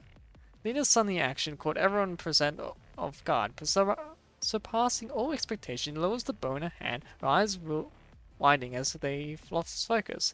The rapid rise of her fall of her chest, accompanied by her agitated breast, betrayed the turbulent state of her mind. Pentacle 4 is down. Focus fire on the constructs and empty all magazines. The captain of the construct troop is the first to react, seizing the perfect opportunity presented by Lena's action to cease the diplomatic delays with Sinker and engage in full-on gunfire. As their standard pistols unleash a relentless storm of gunfire, Lena is upperly tackled by unseen force. Deafening blast reverberates next to her ear, while her face registers the warmth of liquid trickling down her bionic skin. Oh, Blood flows down from Sinker's forehead as she presses her hand against Lena's shoulder, protecting her from harm. Oh, come on! Trojan charges at the coronal constructs, employing her tonfas to safeguard her chest from the onslaught. The iron needles housed in the engine propels an enemy into the air, who's been targeting Lena. Trojan's intention is clear: to divert the attention of the adversaries toward herself. Lena, get out of here! Inform us of the situation. Ugh! Bright red blood streams out of into Sinker's eyes, causing a stinging pain as she attempts to open them.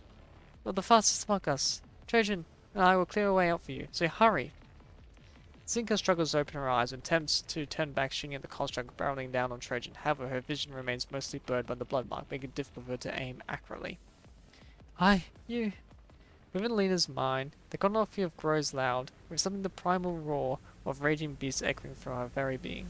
It feels like a buzzing swarm of bees and is devastating her brain, performing a chaotic waggle dance with her mind. The icy tinging of nerves and the gradual burning sensation in her body seem engaged in a destructive collision.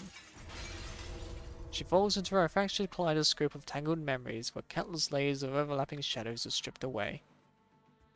The Ascension Network, that's what I truly want, Commandant. Too bad that you gotta bite the dust right here alongside this worthless useless. Leave. What's wrong with... Let us make up for your regret. We will become one. Let us deliver the justice you want.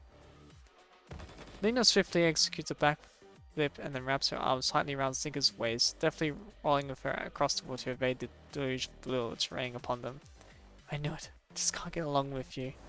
With her eyes tightly shut, she utters those words and pulls back the bowstring, holding her breath as she takes ready to aim. Hold on, what are you trying to do? Lena's target is not the coronal shot, but rather the glass cage situated at the heart of the hole. As the metal arrow shatters the glass, it propels itself into the dome, obliterating the artificial starlight in its wake. The hole is insanely consumed by an all-encompassing darkness and swallowed by the depths of the abyss. Suddenly, a blinding purple light tears through the darkness. In the center of the hole, a peculiar-shaped statue of a knight emerges, exuding an aura of authority. It stands as a divine messenger, seemingly sent by the gods to the mortal world, destined to mete out justice and sanction all evils. The silver-grey armor emanates a mysterious, vibrant purple glow, swirling with otherworldly energy. The faint sound of breathing transforms into a hiss, resembling a hoarse whisper of steam passing through the mask. The sealed knight bursts free from its confining cage and proceeds to silently survey everything in its surroundings.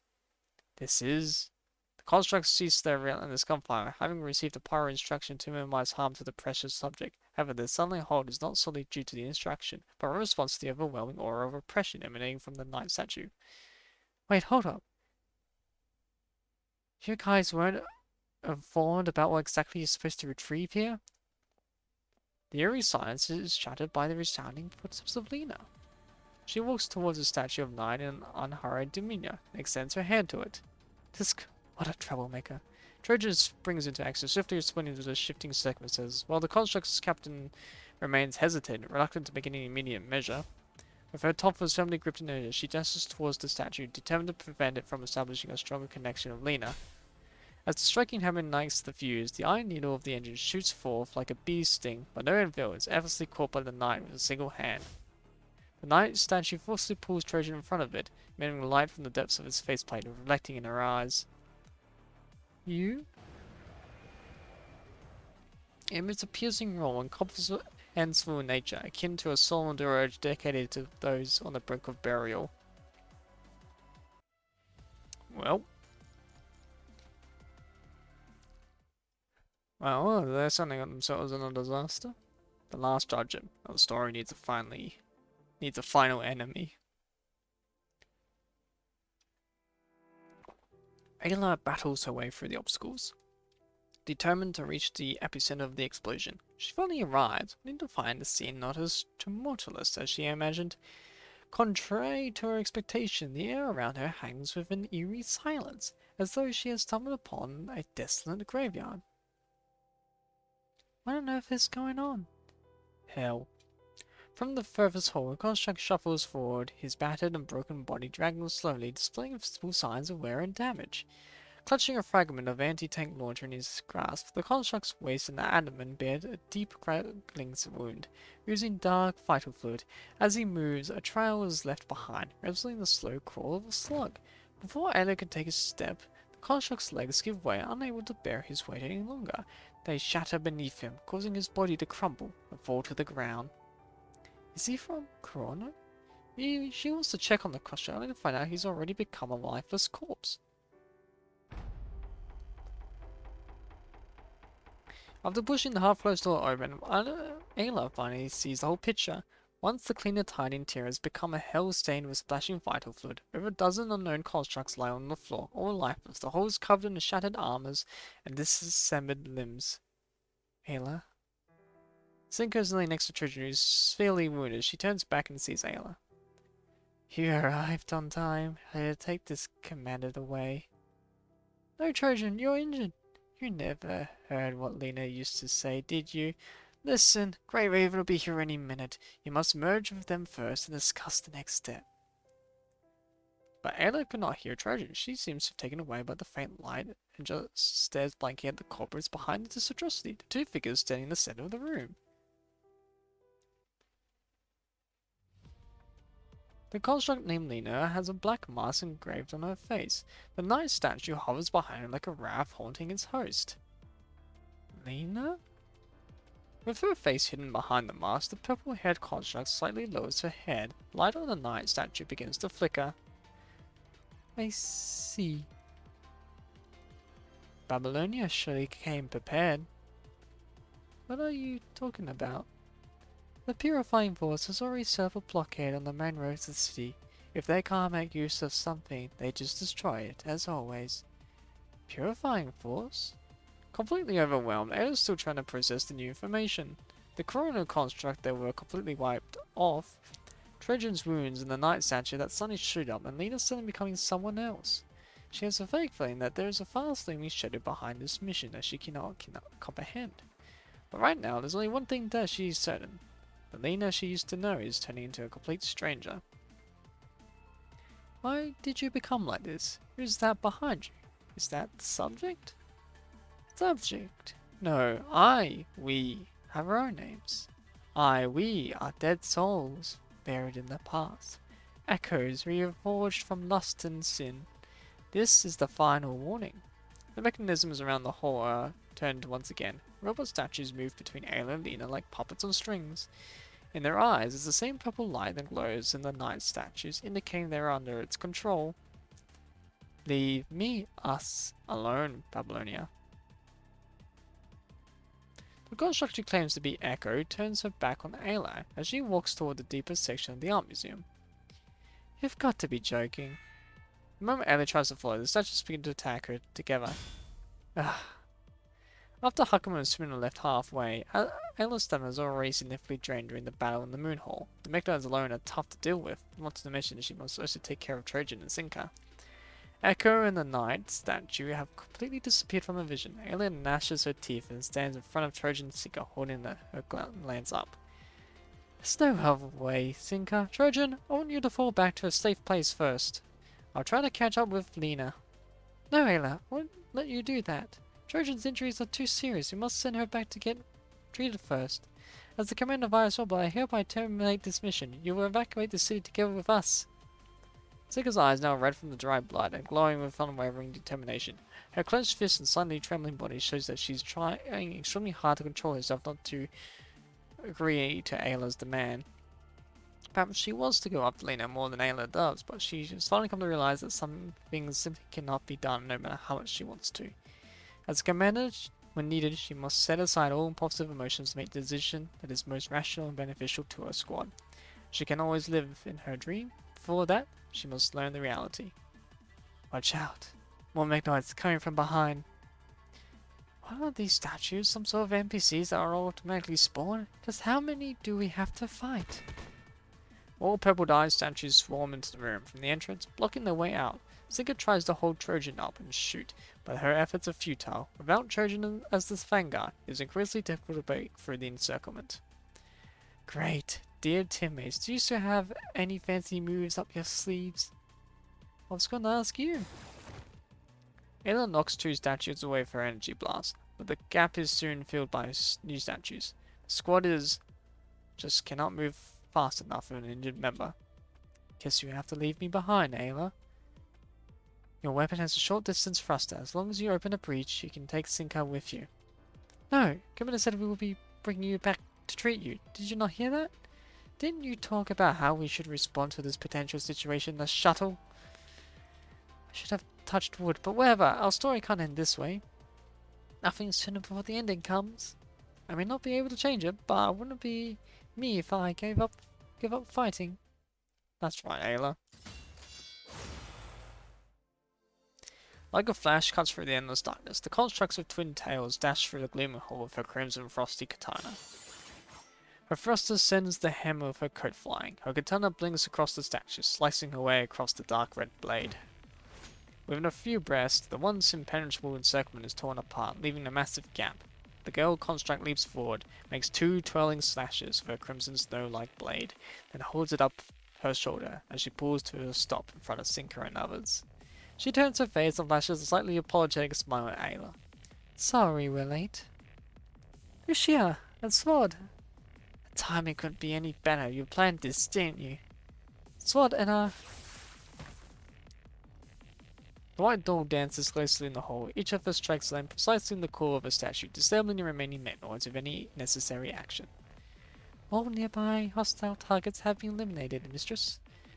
Let that newbie with poor taste hold the outer defense. Stay there as long as she's still alive. Yes, mistress. Prabanata will let her know. The little girl construct stands behind her, commanded obediently, sending out instructions on her terminal. Along with the first girl construct comes another young commanded. What's up, Miss Top Student? Why aren't you thanking me for saving your life? Thank you so much, Grey Raven, Egret. I really appreciate your... forget about it. Your sincerity is making me uncomfortable. Sorry, met some unexpected obstacles. We could have arrived earlier, but when we passed through the hall, we saw some enemies used to fight. They turned out to be fake, but those banknotes still cost us some time. We would be here an hour earlier if we didn't have to deal with them. Wait, did you just finish those things off just in 1 hour? After all, we faced them before.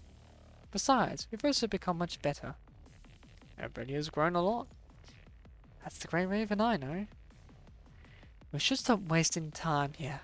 Can I get a quick update on the situation here, Mr. Top Student? Roger. I'll start with... Wait, what? Your member merged with that subject? Anyway, we're ordered to recycle that subject. That's something we cannot give up. The Purifying Force has begun to enter the city. Consider that your member has done. They would not hesitate to destroy her together with that subject. Corona's operation was unauthorized, but if we don't take the subject back to the Parliament, they could even pin it on us. Still have a chance. Right. We have come so far. How can we leave without a fabulous fight back? I want to bring Lena back too, but I can't just leave Trojan here. Vanessa, could Egret escort Trojan to somewhere safe? What? Why don't you take care of your own burden and let Grey Raven come and me go after that subject? Given that Lena is a member of ISO, I think it's better we let Ayla and other members deal with her. Compared with Babanana, Lucia can break through them defenses in the system. On the other hand, the two members of V can ensure our escape route. 2 against 1. Too bad. I'm not the chief commander. Fine, I'll do it your way. Vanessa walks to Trojan and gestures Babanata to give her emergency treatment using her repair module. You are Trojan, right? If I remember correctly, there was a construct you said I was impertinent in Babylonia a few days ago. I have a bad feeling about this. Since Grey Raven came and asked, I will make sure I return this construct to you untouched. After this mission, my dear valedictorian. Thank you, Vanessa. I won't fail you. Did you just believe what she said already? You confirm the escape route and backup plan with Vanessa. Grey Raven and I as well will continue forward to the direction that Echo left. I never thought one day I would be on the same mission with Lucia and Zod. Feels like a dream come true. Your decision to join the task force has surprised me. I admire your determination. How are your injuries, Sinker? Sinker was injured during the confrontation with Corona as she tried to protect Lena. Still, she insisted to operate together with Ayla, as Ayla's commanded. I'm fine. Just a scratch on the forehead. Stop bleeding anymore. You don't seem as nervous as last time. Thanks to Ayla and everyone in the squad. They have taught me a lot. So I'm taking my own pace now. The first, second, and fourth, seventh blockade lines completed. The progress of the remaining lines is also 80%. Interim Captain is Cyrus. We await your order.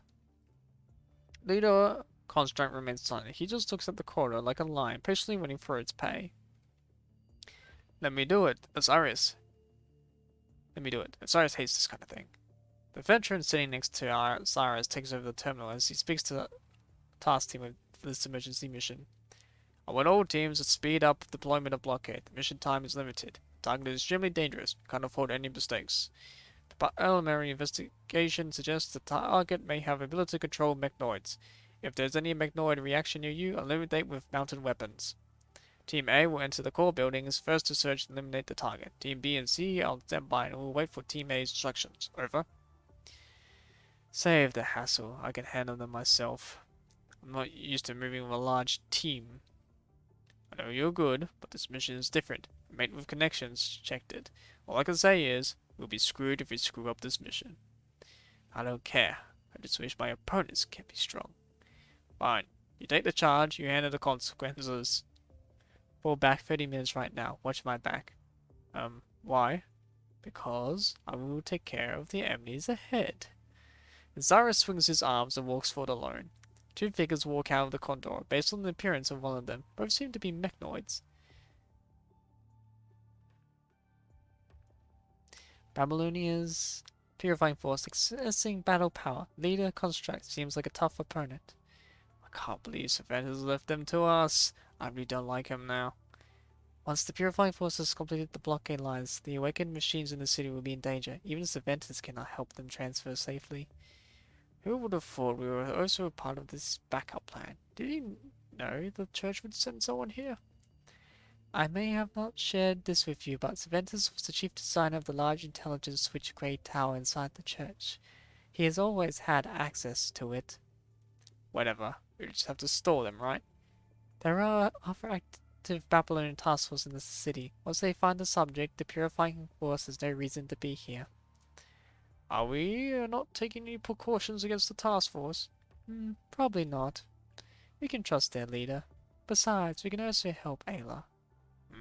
If only she can know what these two friends have done for her.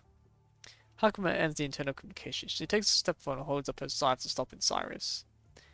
I can feel it. You're good. You're not like the other robots here.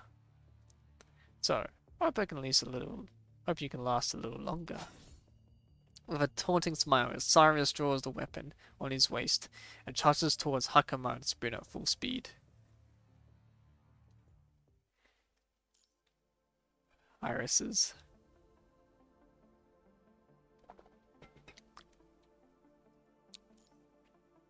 Oh, we're actually playing as Selena. That's impressive.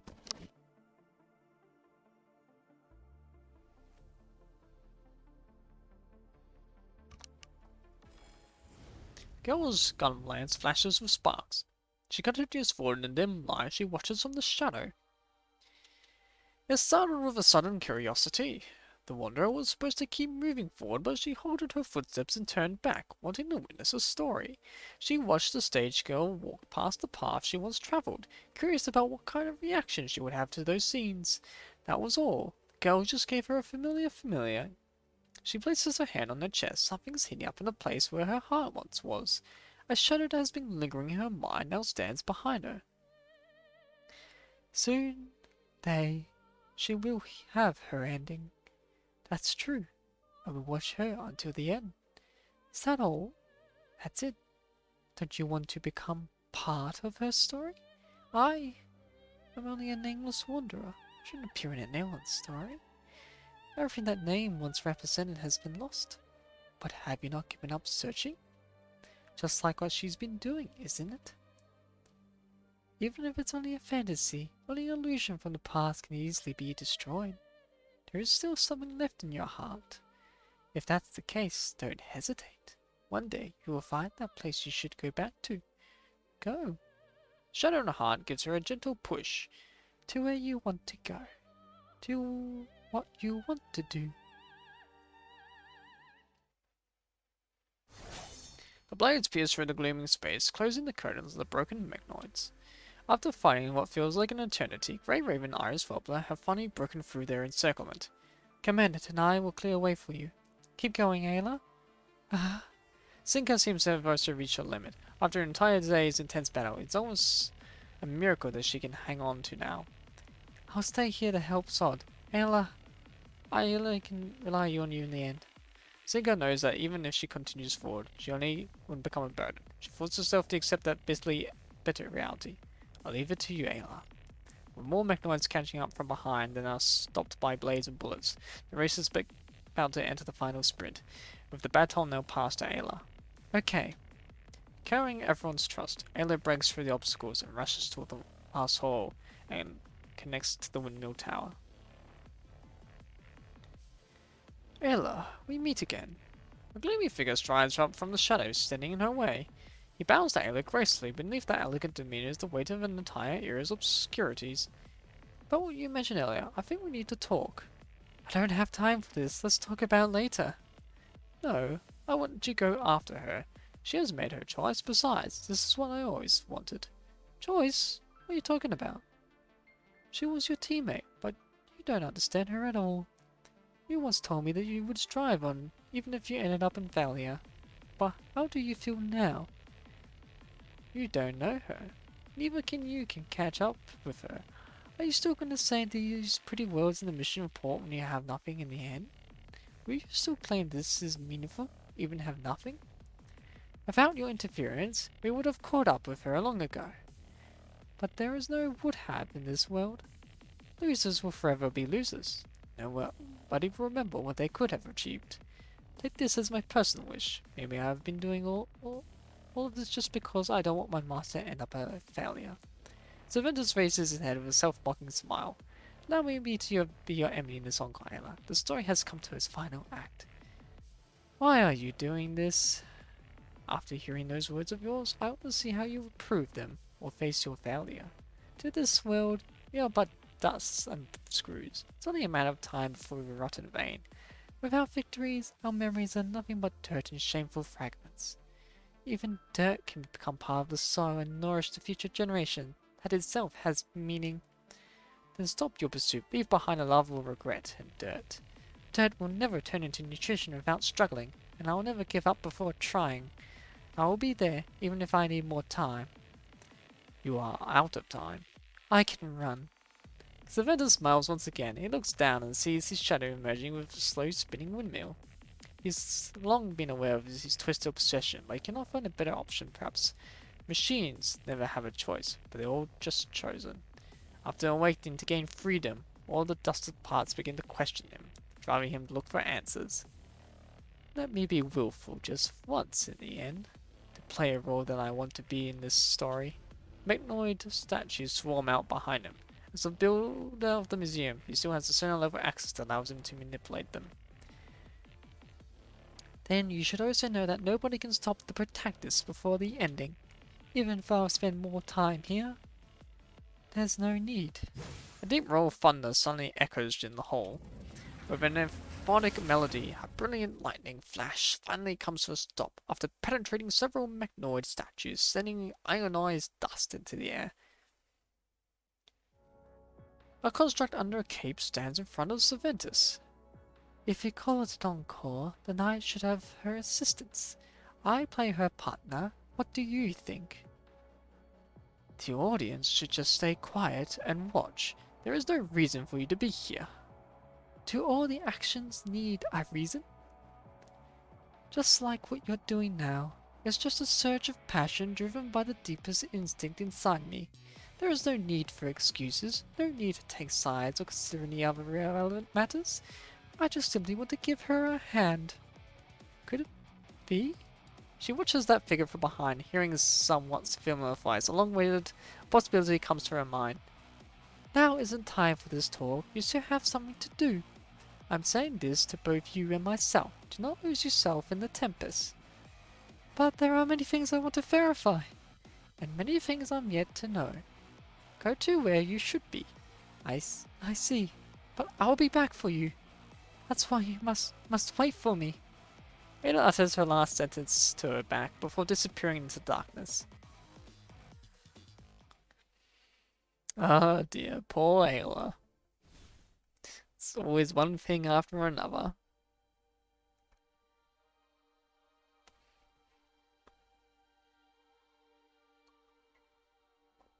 では、傍観者の私にもこの演出に No, 参加 we've さ got せて the ください。 corrupted and あな transcended. たたちのストーリーはまだ終わっていません。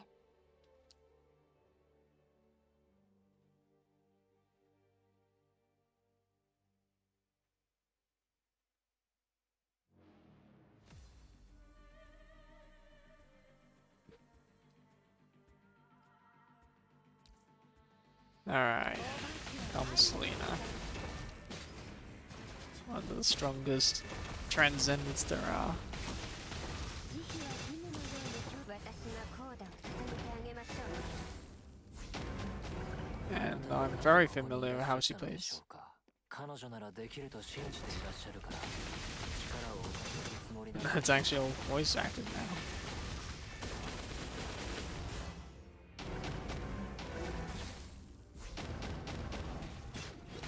Let's go.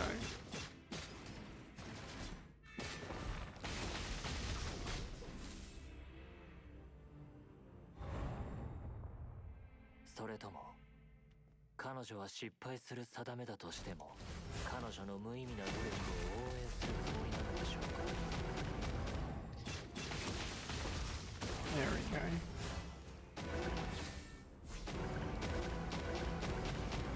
go. As soon as they spawn in, they get immediately damaged.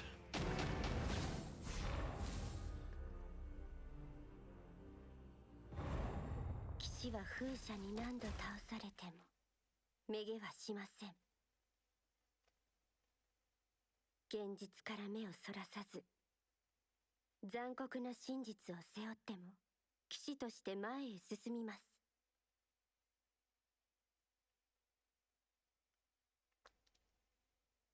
私はあの騎士のそばに立つだけ。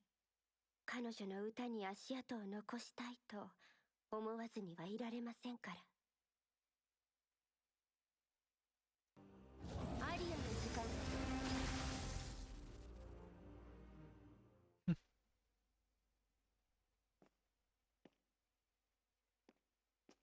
旅人は立ち上がったあの日から自分の行く先を決めました。 一晩中嵐にあったり、多くの荒波に揉まれたり、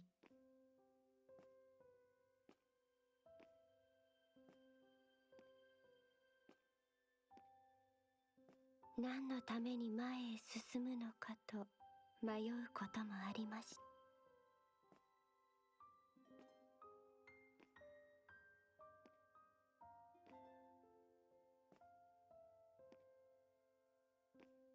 Oh, Nayla. 彼女は孤独で、この大地を歩き続けていく名もなき旅人。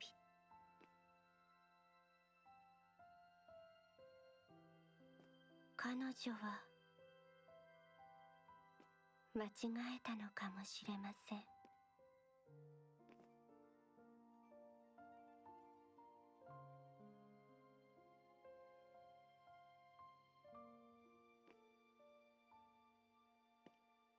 あなたはアイラですか？私の名前を。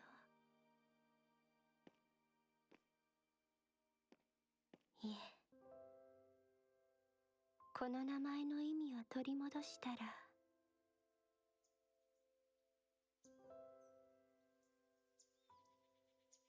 その時また会いましょう。 Ayla's been trying to look for Selena for about, was it 3 years in game? あなたが現れたことで彼女の結末を変えられるとで About も？ 4 years. わかりません。たとえ悲劇でも盛大な終幕に値します。そうですか。では私も最後まで拝見、いいえ、参加させていただきましょう。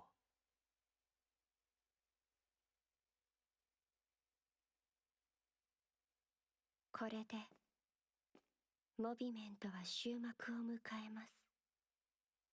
あなたの奏でるフィナーレを聞かせてください。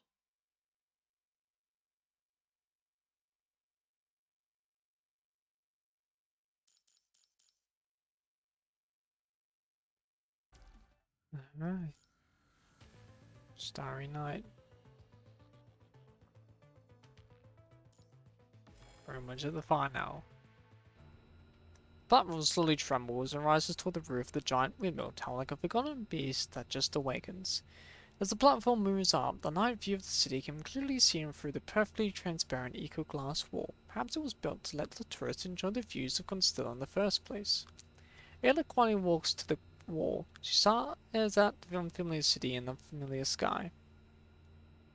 It's about to rain. Illustrated by the lights on the ground, rolling grey clouds are portraying the most magnificent view of the simplest colours. The entire city seems to be on the verge of tears. She has seen this view before, that was when she had not fallen in love with art. It's about to rain. Holding her painting tools, young Ayla gazed blankly at the gloomy sky. Outside the centre of education, totally unaware of a hand gently poking her puffed cheek. What's going on, Ayla? You look a little down.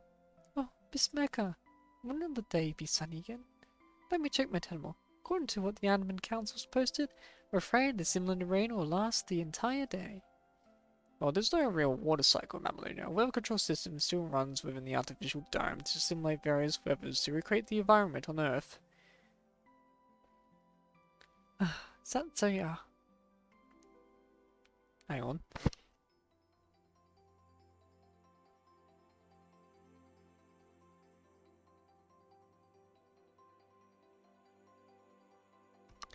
Is that so? I won't be able to finish the sketch today.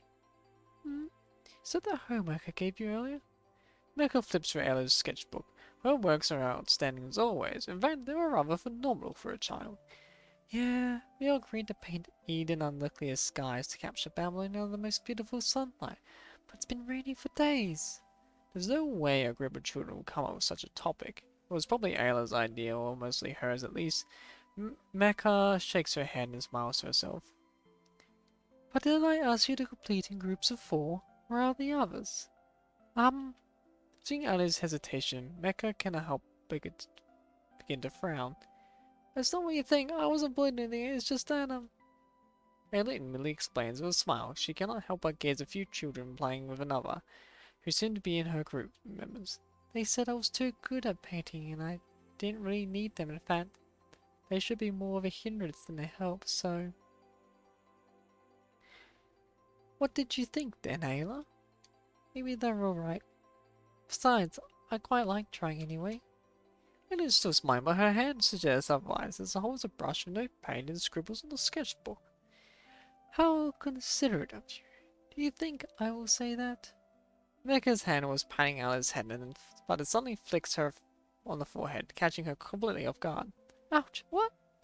It looks at Mecca with great confusion, but she just quietly sits down next to her. Let me ask you, will you really be happy if you complete this homework by yourself? Ayla hesitates a little, but shakes her head in the end. I just wanted to make everyone happy. If doing this alone can make them life a little easier. But why? But you are struck. But you're stuck now. Ayla gazes at the blank paper and follows into silence. If she can come up with a decent artwork just from her imagination alone, decent's not enough. She wants to create the best painting she can do. Besides, she does not feel happy at all. She wants to enjoy painting with her friends together. If you want to play with them, you need to be brave and tell them how you feel. Don't be too concerned about what others think. After all, it's impossible for humans to understand each other unless you're willing to express your feelings first. Look at those great artists. They're all very self-centered. With all due respect, I think that's your own prejudice. Some artists may be rather silent, but they're also listening to the voice of this world and interacting with this very world that they live in. Their paintbrushes are their mouths. The colors they paint speak for them, telling the world what they think in their own ways. As for you, I think you do better when you're with your friends and can hear their voices. You will turn everyone into your friends, who will give your painting power. Still a little uncertain, Ayla nods as she understood. What are you gonna do? What are you doing here then? There's not much time left. Ayla quickly grabs her tools and runs back to her group. They soon begin to chatter. MIKU was a little concerned whether Ayla could express her feelings, but she soon realized she was worrying too much. I remember the shapes of the clouds and them look different on sunny days. That's right, I saw once a bionic birds flying by. Puddles on the ground would reflect the sunlight. It's dazzling but beautiful too. Soon Ayla's friends start to share their memories and add into the discussion. Ayla herself has turned into a listener, excitedly writing down the creative ideas of her friends and transforming them into vibrant lines and colours. The sky is still dark, but it matters no longer. Without looking at the final painting, Mecca knows this work created by Ayla and her friends would feature the most stunning clear skies ever. Ayla can feel the platform slowly down. She knows it's about to reach the roof. And the person she's looking for is right there. Ayla clutches her gunlet as she's holding a paintbrush. She casts all other thoughts away, fully focusing on what she's about to do next.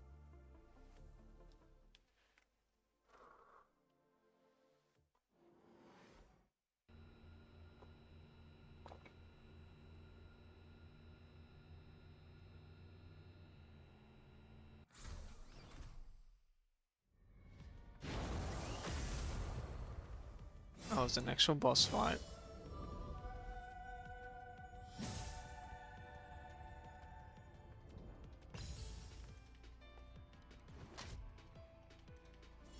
Well, here I go killing again.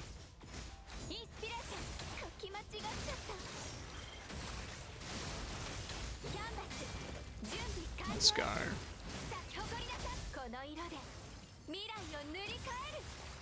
Oh, she's got a lot of health. And she's got similar moves to Bianca.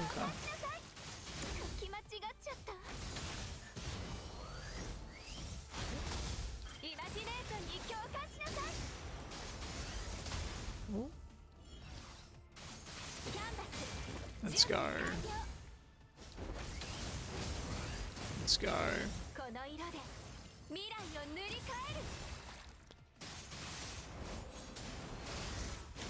Ooh. That's a close one.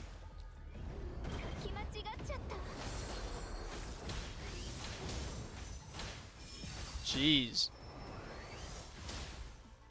That's a weird angle to be constantly beaten up.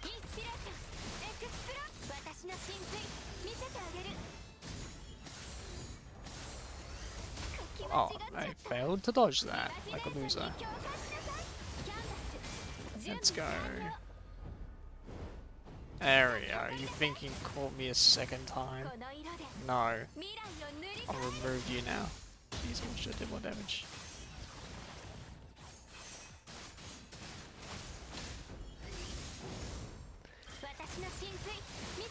Let's go. Woo. There we go.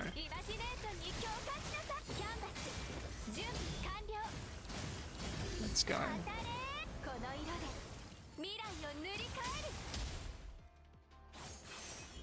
There. Oh, I thought I dodged that. I want to move, please, I want to move. Never mind. I just got fate goad. What is this, fate? Oh, bloody hell. Let's go.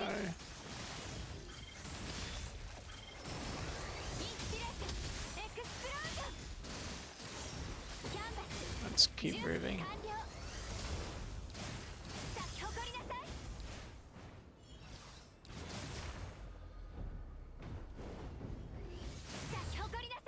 Oh. I got close. Why? Why don't you ever have any special function equipped? How can a construct push us to this point? The night statue hovering above Echo finally dims and ceases its movement after an intense fight. The pretentious mask is cut apart by Ayla's light blade, revealing the familiar face of Lena as she has always known. Raindrops drip on her face and washes away any vital fluid on her body. Kayla's armor is damaged in many places, the gunland's energy is almost drained out, and Ayla holds onto her weapon, barely supporting herself, so she does not pass out due to mind deviation. Both sides have deleted their strength, but the Night Statue's injuries have a greater impact on Echo apparently. No arrow is left in her quiver, it only takes one final blow from Ayla to make her completely incapacitated. Looks like I've won. You promised now come back with me, Lena? What promise? What are you talking about? Didn't you promise our commandant Zinka? You said you were going to watch her grow into a decent commandant as her teammate? If you made a promise, you keep it. I really hate those who selfishly break their promises. We are not your comrade or friend. We're only strangers who had known each other for days. What's the point of bringing me back? Do you really think Iris Wobbler will continue to exist after what happened? You, Zinka, Trojan, and me, we are nothing but tools used by those bigwigs to achieve their filthy purposes. Use us when we can be of use. Discard us when we are useless. Destroy us if we ever get in their way. That's what we're all about as the task force. You can't change anything. Not now, not in the future. Echo covers her forehead with her hand. Connection to the night statue and prolonged battle seems to have put her mind to an extreme chaotic state. I didn't come here to find a purpose. All I want is bring back a member of Iris Wobbler. Whether there's a purpose or not, I don't care. I just want to do it so I won't have to whinge about not why I didn't take action when everything is over. So I won't regret not holding on to something I should again. Mind you, I'm very egocentric after all. Our lives are full of regrets, but for once, I want to use this power of mine to do something I think is right. Unyielding flames light up in Ayla's pink pupils. Her light blade comes out with a final burst, as responding to her call. If I can cut the link between Lena and the night, with all her remaining strength, she hurls the gun lance and flies towards the night statue with its thruster, even behind a trail behind. No! The one silent night statue lets out a blastly roar as it's responding to the girl's plea. It pulls Echo into the arms and lets the light blade cut straight deep through its armor. Then it falls off the tower holding the near unconscious girl. The night statue's action shocked Ayla. She wants to wake up and check on what's going on, but her mind cannot last any longer. I can't yet. She cannot fall yet. The spell loses its magic as the clock strikes midnight. The cold reality begins to encroach on her vision, freezing her mind. She walks into the entrance of the maze once again. No one else is except herself. Look at you, what a mess. What trouble did you have this time? The girl is standing in front of the easel, holding a pallet. She hears the familiar footsteps, but she has not turned back. Instead, she just asks the same question like always. Got nothing back on your archaeological mission? Network not well received? Or looked down by those who neither understood you nor wanted to understand you? So I had no clue how to make your dream come true. All your efforts end up in vain. You had so much to say. I haven't even said anything yet. Haha, because you always complain so much. It's always the same talk. Of course I've had enough. Sorry. But that's the purpose of this place. Otherwise, why would you lock yourself in a maze with no exit? Because you know there's no way out. You're aware that no matter which way you take, you always end up in a dead end. If success is impossible, no one will blame you for failing, because the result will be the same for everybody. You can get away by telling yourself that you've already tried. Striving for an unattainable goal may seem solemn and tragic, as if you're fighting against your destiny. But if you look from a different angle, that's actually the easiest option. The fact that I'm hearing this from you means I probably have been thinking this somewhere deep in my heart. It's true that this maze has no exit, but who says people can't escape a maze with no way out? Before Daedalus and Icarus made their wings, nobody believed that humans could touch the sky. So who can be sure of what future brings to us? I see. Still not giving up this time, huh? Of course not. She bids her farewell as the girl walks into the labyrinth alone. Of course I am alive. Why wouldn't me? I've got a story to finish, DJ. I'm a narrator, here to finish off a story.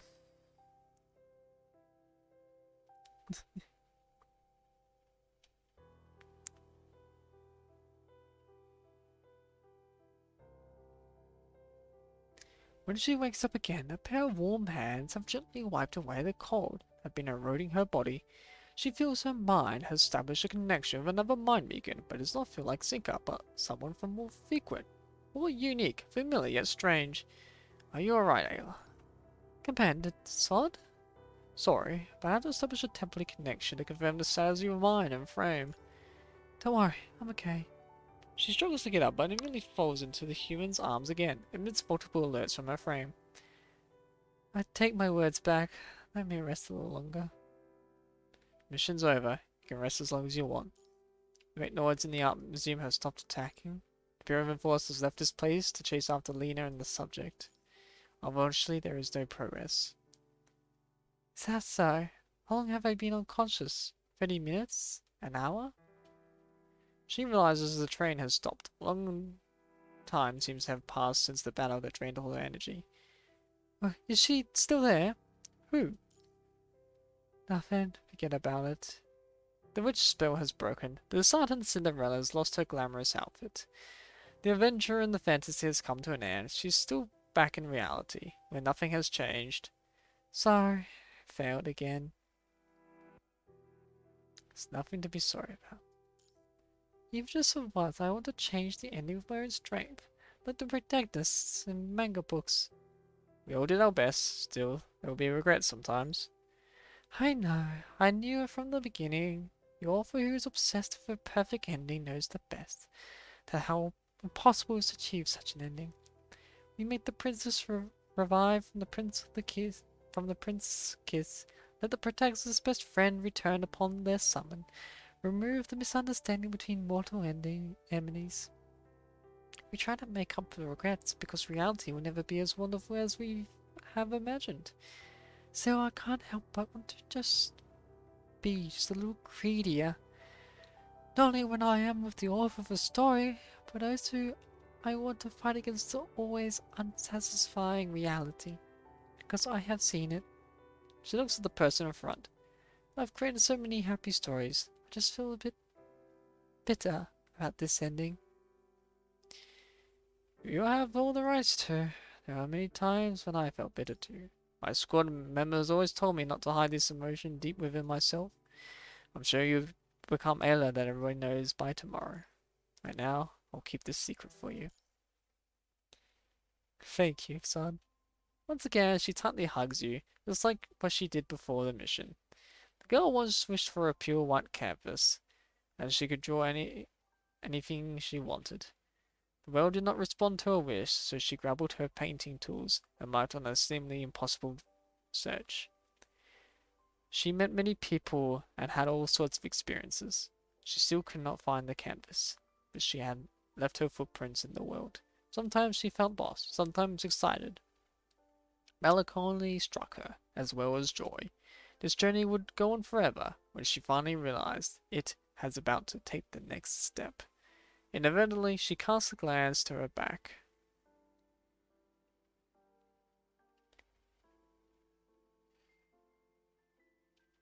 She once thought the deep, dark sky would never carry any vibrant color, but a rainbow appears miraculously on top of it, as if it trying to put a full stop to the imperfect story, as if it's hinting her that the next chapter is about to begin. Yet her mind is completely blank. She gazes at the rainbow under the starry night, letting the rainbow fill up her eyes. She just stands there silently, blending into the canvas. She walks in beauty like the night, of cloudless climes and starry skies, and all that's best of dark and bright, meet in her aspect and her eyes, must mellowed to the tender light, which heaven to gaudy day denies.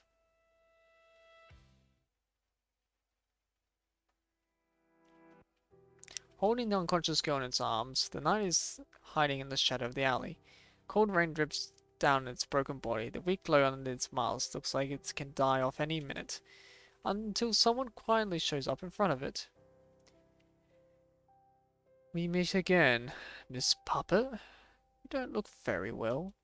Do you need a hand to help you win the real freedom and master this sinister and twisted hope that was given to you?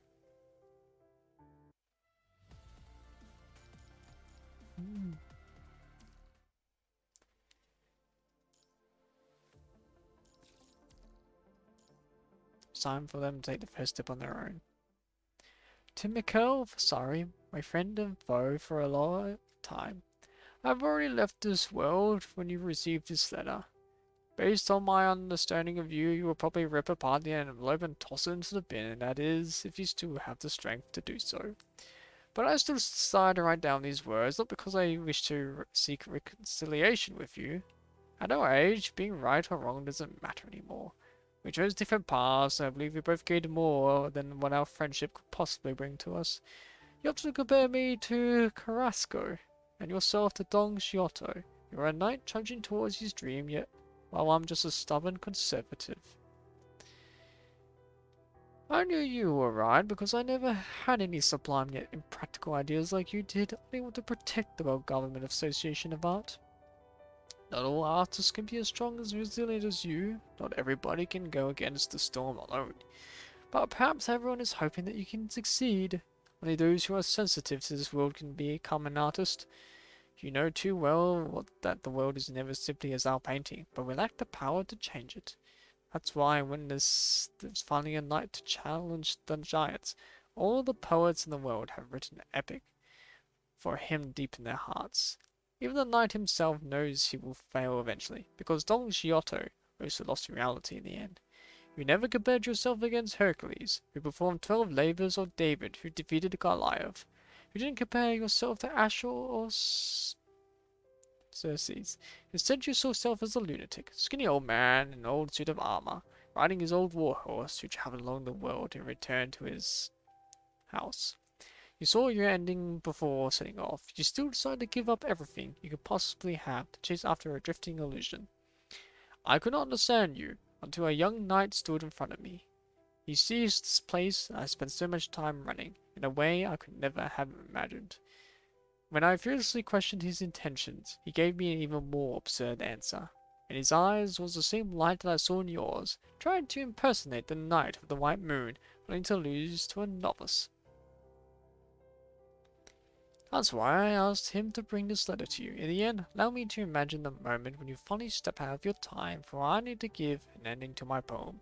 The knight failed to complete his grand quest. He was devastated by remorse. There was no glory to be found.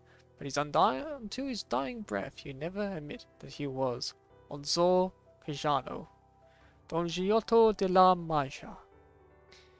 He will forever be your Carasso.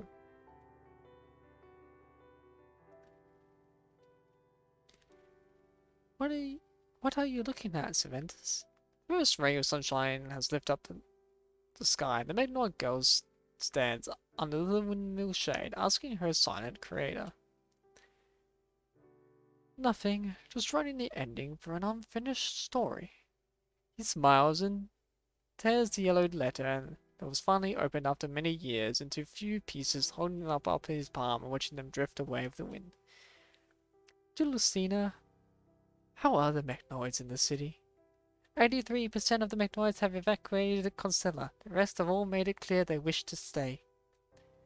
Are you going to stay? My duty is to help manage the Mechnoids in the city. If they decide to stay, I have nothing to say. What about you? Aren't you gonna do something? Cervantes looks at the figure standing in the corner of the dark eye. She is quietly gazing at the sunrise. I've already witnessed this story. This memory will become my motivation. guiding me to the direction I should listen in the future. You're the same, aren't you? She told me the answer that I'd been looking for might not exist at all, yet she was trying to prove that fighting for a goal without an answer was not meaningless. Honestly, I don't know what I should do right now, but I still have a lot of time to think about this question. Master didn't give me a deadline, so I just extend the due date of my graduation project to forever. Besides, I quite miss the days spent with those weirdos. Is this why you built this place that had nothing to do with your research? Ha, maybe. This will be an opportunity for me to start over again. You and her. Don't know what kind of connection exists between you, but don't you want to return to her? She said she will come to me when everything's over, but it's not over yet. Whether to her or to myself, there are many things I have yet to recover. I cannot respond to the expectation in her words yet. More poems in this world are waiting for me to discover and trace back, so I can't stop yet. Still, she reminded me of one thing that I have forgotten. Turns out that I, Selena, always have a place that I can go back to. Part of her is recovered. 1 week later in Babylonia. Archaeologals, the final check. You are discharged, Trojan. Thank you, Mr. Yaha. Trojan sits up in the repair pod and thanks the skinny researcher. Age is taking its toll on him. Nobody dresses me like that in this place. Just call me Yaha. Director Physalis left us the spare parts of your frame. I just followed her instructions to replace the damaged ones. As for the mine, the problem was there long ago. Sorry, I can't help out of that. That's okay. I'm just getting used to it. Why is Physalis not here? She's on to something else. A mine beacon related project, if I recall correctly. Hello, is Trojan here? Someone knocked on the door, but before Yara could confirm their identity, the safety lock was automatically opened. Oh, what a rare visitor. Never thought we would meet again, Mr. Norman. Ah, you haven't changed a little bit after so many years, Trojan. I may look the same, but inside I'm all worn out. Well, I never thought that arrogant little brat would turn into such a carefree playboy one day. Come on, give me some credits. I think I'm doing pretty well now. Do you know each other?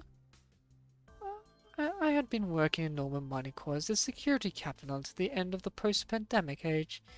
Back then, Mr. Norman was still a little rugrat who couldn't even wipe his own nose. His favorite activity was to bully his 1-year-old little sister. Hey, there's no need for oversharing. Oh, hi, Researcher Yara. It's been so long. Have you been after coming back from the lunar base? Pretending to be friendly, Norman grabs Yara's shoulder and pulls him aside. Trojan and I would like to talk, you know. Don't get to see each other very often. Of course, I get it. Allow me to excuse myself. Yara quickly flees the lab, leaving Norman and Trojan alone. We'll cut to the chase. Were you the one who caught me in here in the name of protective surveillance? It's us, to be more precise. We are in the same boat, of course. We need a good place to talk. In the end, neither Colonel nor Parliament had got the subject. Did your efforts just become wasted? No. No way. This is actually the best ending. Collins and I have different views. To me, a trump card should never be played too early. One must hold it until the very last moment. Her escape us gave us a chance to seize the trump card ourselves. Are you going to capture that subject yourself? What do you think? Norman's playful smile disappears. His sharp gaze feels like it's seen through Trojan's heart. You had already helped us once. Collins said you picked a great timing. You mean the mail sent to General Wells? I just sent a timer. I've got to live up to my name, Trojan. But if I pick your side, I won't be able to go back to Iris Warbler. We've been through a lot together, and I've formed a great friendship. Are you really attached to our squad now? You have to pay me more. You'll get to know what you want to know, as long as you can deliver the results we need. The message came from Collins. I can never use the carrot and stick trick like he does. I also want twice the salary, paid annual leaves, weekly afternoon tea, and 2 days off in every 7 days. Do they really matter that much to you now? If I am to join the villains, I need some material comfort to compensate for the emotional damage. I said it in the beginning. I may look the same, but it's time I'm all out since long ago.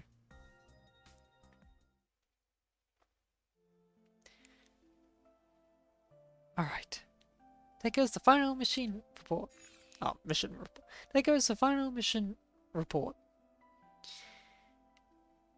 After confirming the electronic document, now I'm being slow in my words.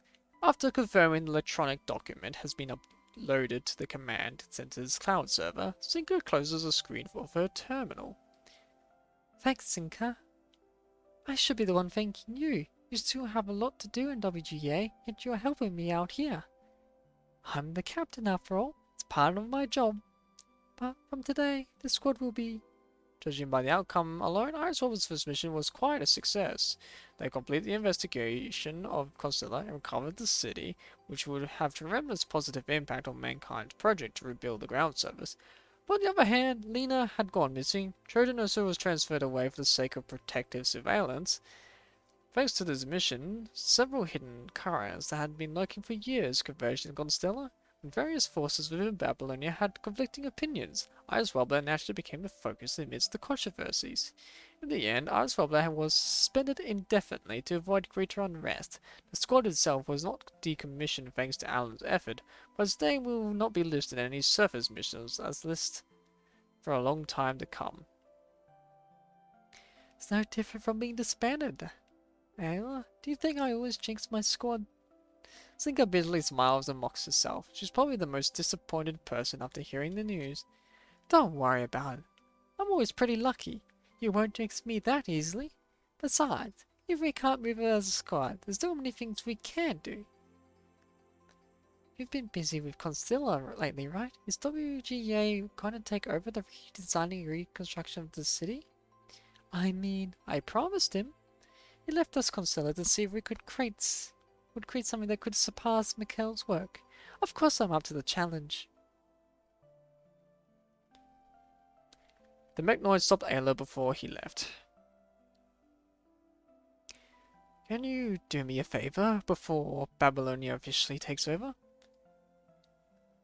Are you really going to give Constilla to us?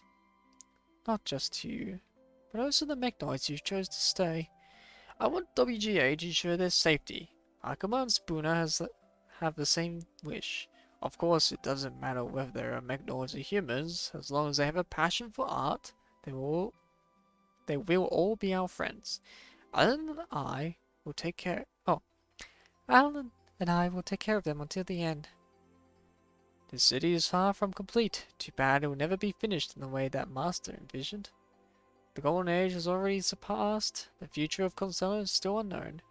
I'm quite curious about what Constella would become on the WGA. After all, it is his legacy. Not only WGA, didn't you also leave a legacy in this city? What do you mean? I don't know how you rated the art museum you built, but I think it's an excellent piece of work. You put your thinking, confusion, and questions all in the museum. Each visitor may engage in different conversation with you. There is a part of Constella that belongs to you. I'm sure Mikhail would love to see that happen.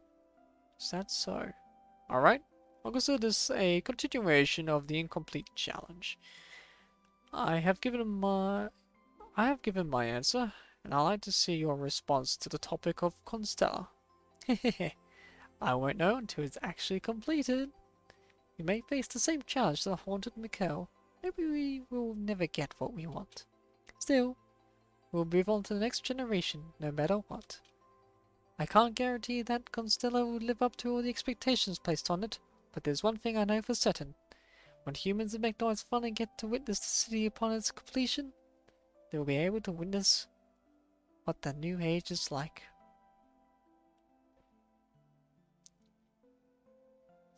Cervantes didn't tell me anything about Lena in the end.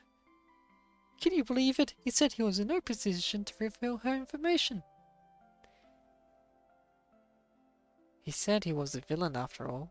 Now that Ice Wobbler is suspended, it could be very difficult to find her just by herself. But I won't give up. Not only on Lena, but also Trojan. And your friend too. We didn't get to make her stay, but there's always a next time. It was her decision to leave. I guess she had her reasons. But it doesn't mean that I will give up looking for her. She must also want me to see what she had witnessed, I believe. I agree. That's why she decided to show up in front of us. If we both need to work hard, Miss... No, Ayla. She smiles and reaches out her hand. Ayla gives her a high five. Ah, Sinka made a friend. The lonely commanded has a friend now. Look at that. Alright then, I also need to do what I need to do. Goodbye, Iris Farbler commanded. Construct and her commanded part ways.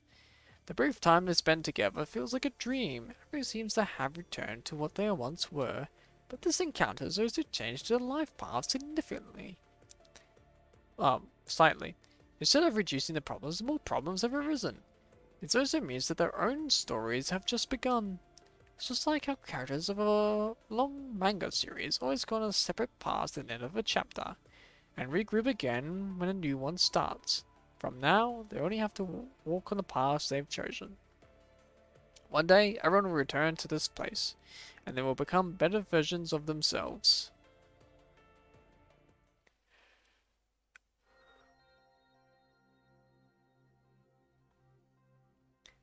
Seems to be a bad move so far, Alan. We wanted to make Iris Wobble the key to the server's reconstruction project, but you underestimated the potential resistance. This alliance was formed to contain our greatest common enemy. Once the enemy starts to show signs of decline, the alliance can no longer be trusted. Post-war New World is probably the largest cake that humans can slice up. Since the World War II, hundreds of years ago. Those who have remained silent during the war will also begin to take action. Given the context, the power of WGA is far from enough. We have to take the stage, even just to make the tiniest changes. Iris Wobbler was destined to fail. Even if the squad is not disbanded, it is unlikely they will perform you as expected in the future. You're right, General Wells. Iris Wobbler is too early for humans now. The Parliament can only offer limited support. The entire reconstruction project will be nothing but a large-scale, zero-sum game. Only the best player can be the last to laugh and win the greatest prize in their regard. But Wells, do you like this set of rules? The duty of the General Staff is to create the most detailed plans so mankind can get the most correct results possible. If I have to say it, I hate everything that gets in the way of my plan. So do I, but like you, I'm simply not good at this kind of mind-boggling politics. I only want to do what I think is right, and forming Iris Wobbler is one of them. I didn't expect you to be such a true blue idealist. I'm the chairman of the WGA after all. Of course I want to believe in the virtues of humanity. I'm not going to be naive and expect Iris Wobbler to succeed right now. I just hope it can become a signal, a seed to be planted in the more distant future.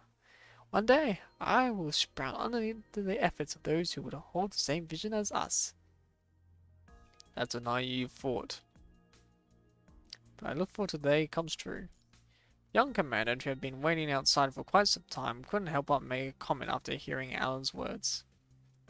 Sorry, I should have knocked first. Needed to hand over upcoming missions of General Wells. Please come in, Grey Raven commanded. Should I excuse myself then? No, the upcoming work is somewhere related to WGA. You can stay. Greetings. I'd like to submit this report first. You see the same resigned look that you always see on Wells as he takes your report. He's probably thinking, oh no, Grey Raven. Oh no, it's the commander. Oh no, what bullcrap has he got into this time? Did he connect to her and ascended? Did he almost get killed by a sovereign leader? Did he get crushed by rocks? Oh no. What is it this time? Did he fought against a dangerous corrupted by himself with one construct? It's probably like a headache.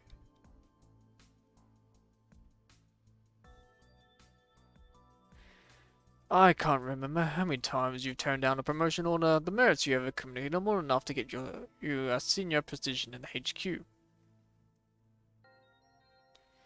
None of that would be possible without the members of Grey Raven.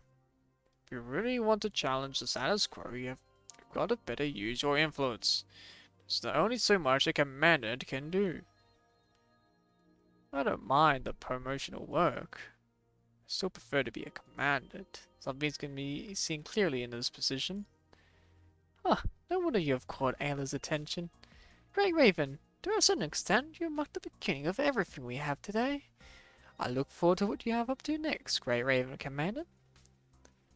The winter's not over yet, neither is the war.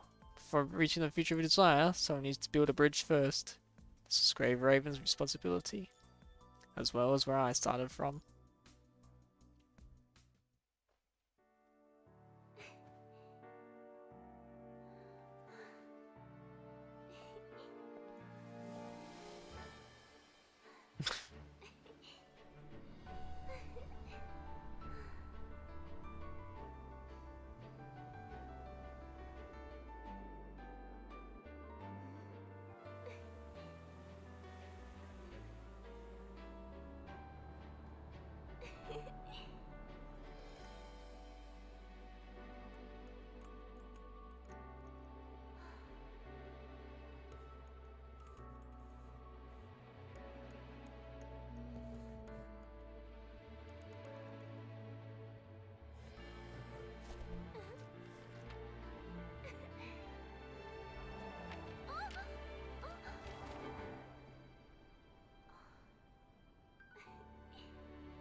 And they still have not met each other properly again. They still... Oh boy, it's been years since they last actually, well, met each other. And they finally had the opportunity to meet each other. They still haven't gone back together again. Oh boy. How long how long are they gonna be dragging out with Ayla and Selena's story? If I look let's look what's been released on the Chinese side already. Soon Alpha is gonna be released, so they've got 1, 2, 3, 4, 5, 6, 7, 8, 9, 10. 9 of them are actually part of the story, so 9 events ahead of Global. When are they gonna finish off Ayla's story in those 9 events? One after another is clearly it's gonna be about the Church of the Machine. I have no idea what the Cerberus one's about. Lena's gonna come back. No idea what Lam is gonna be about. It's gonna be with one autonomy, so something's gonna be big gonna happen with Forsaken. Then they got Shu again. Well, it's been a while since they got Shu. Exactly, DJ. That's how long it's gonna take. Then it's gonna have Lady Shu, and she's the sovereign of Kulong, so if she's in the picture, something big's gonna happen as well. And the one after that is Teddy, so I feel like that's gonna be a minor event. And after Teddy is Luna. And since it's Luna, something drastic's gonna happen. Something huge. Actually, what type is the new Luna? Old one's dark. She's a new class Annihilator. Not ominous at all. Her signature is called a reconstruction of law. What's her element? She's a new element, void. She's not radiation. Because the last one is dark, which is radiation. But the new one's void. What on earth is void? So, did they just invade a new element for her? Absolutely crazy. Well then, that has been Renaissance dia Fantastique. Renaissance du Fantasque. Fantasque. Fantasque. Fantasque. Fantasquois. Fantasquois. Fantasquois. I think it's quoi. I think it's French. Fantasquois. Renaissance du Fantasquois. I'm still not sure that's the right pronunciation. Either way, I finally finished the story. But in 2 days, yeah, 2 days, the next event's gonna come around, and it's gonna be another big one.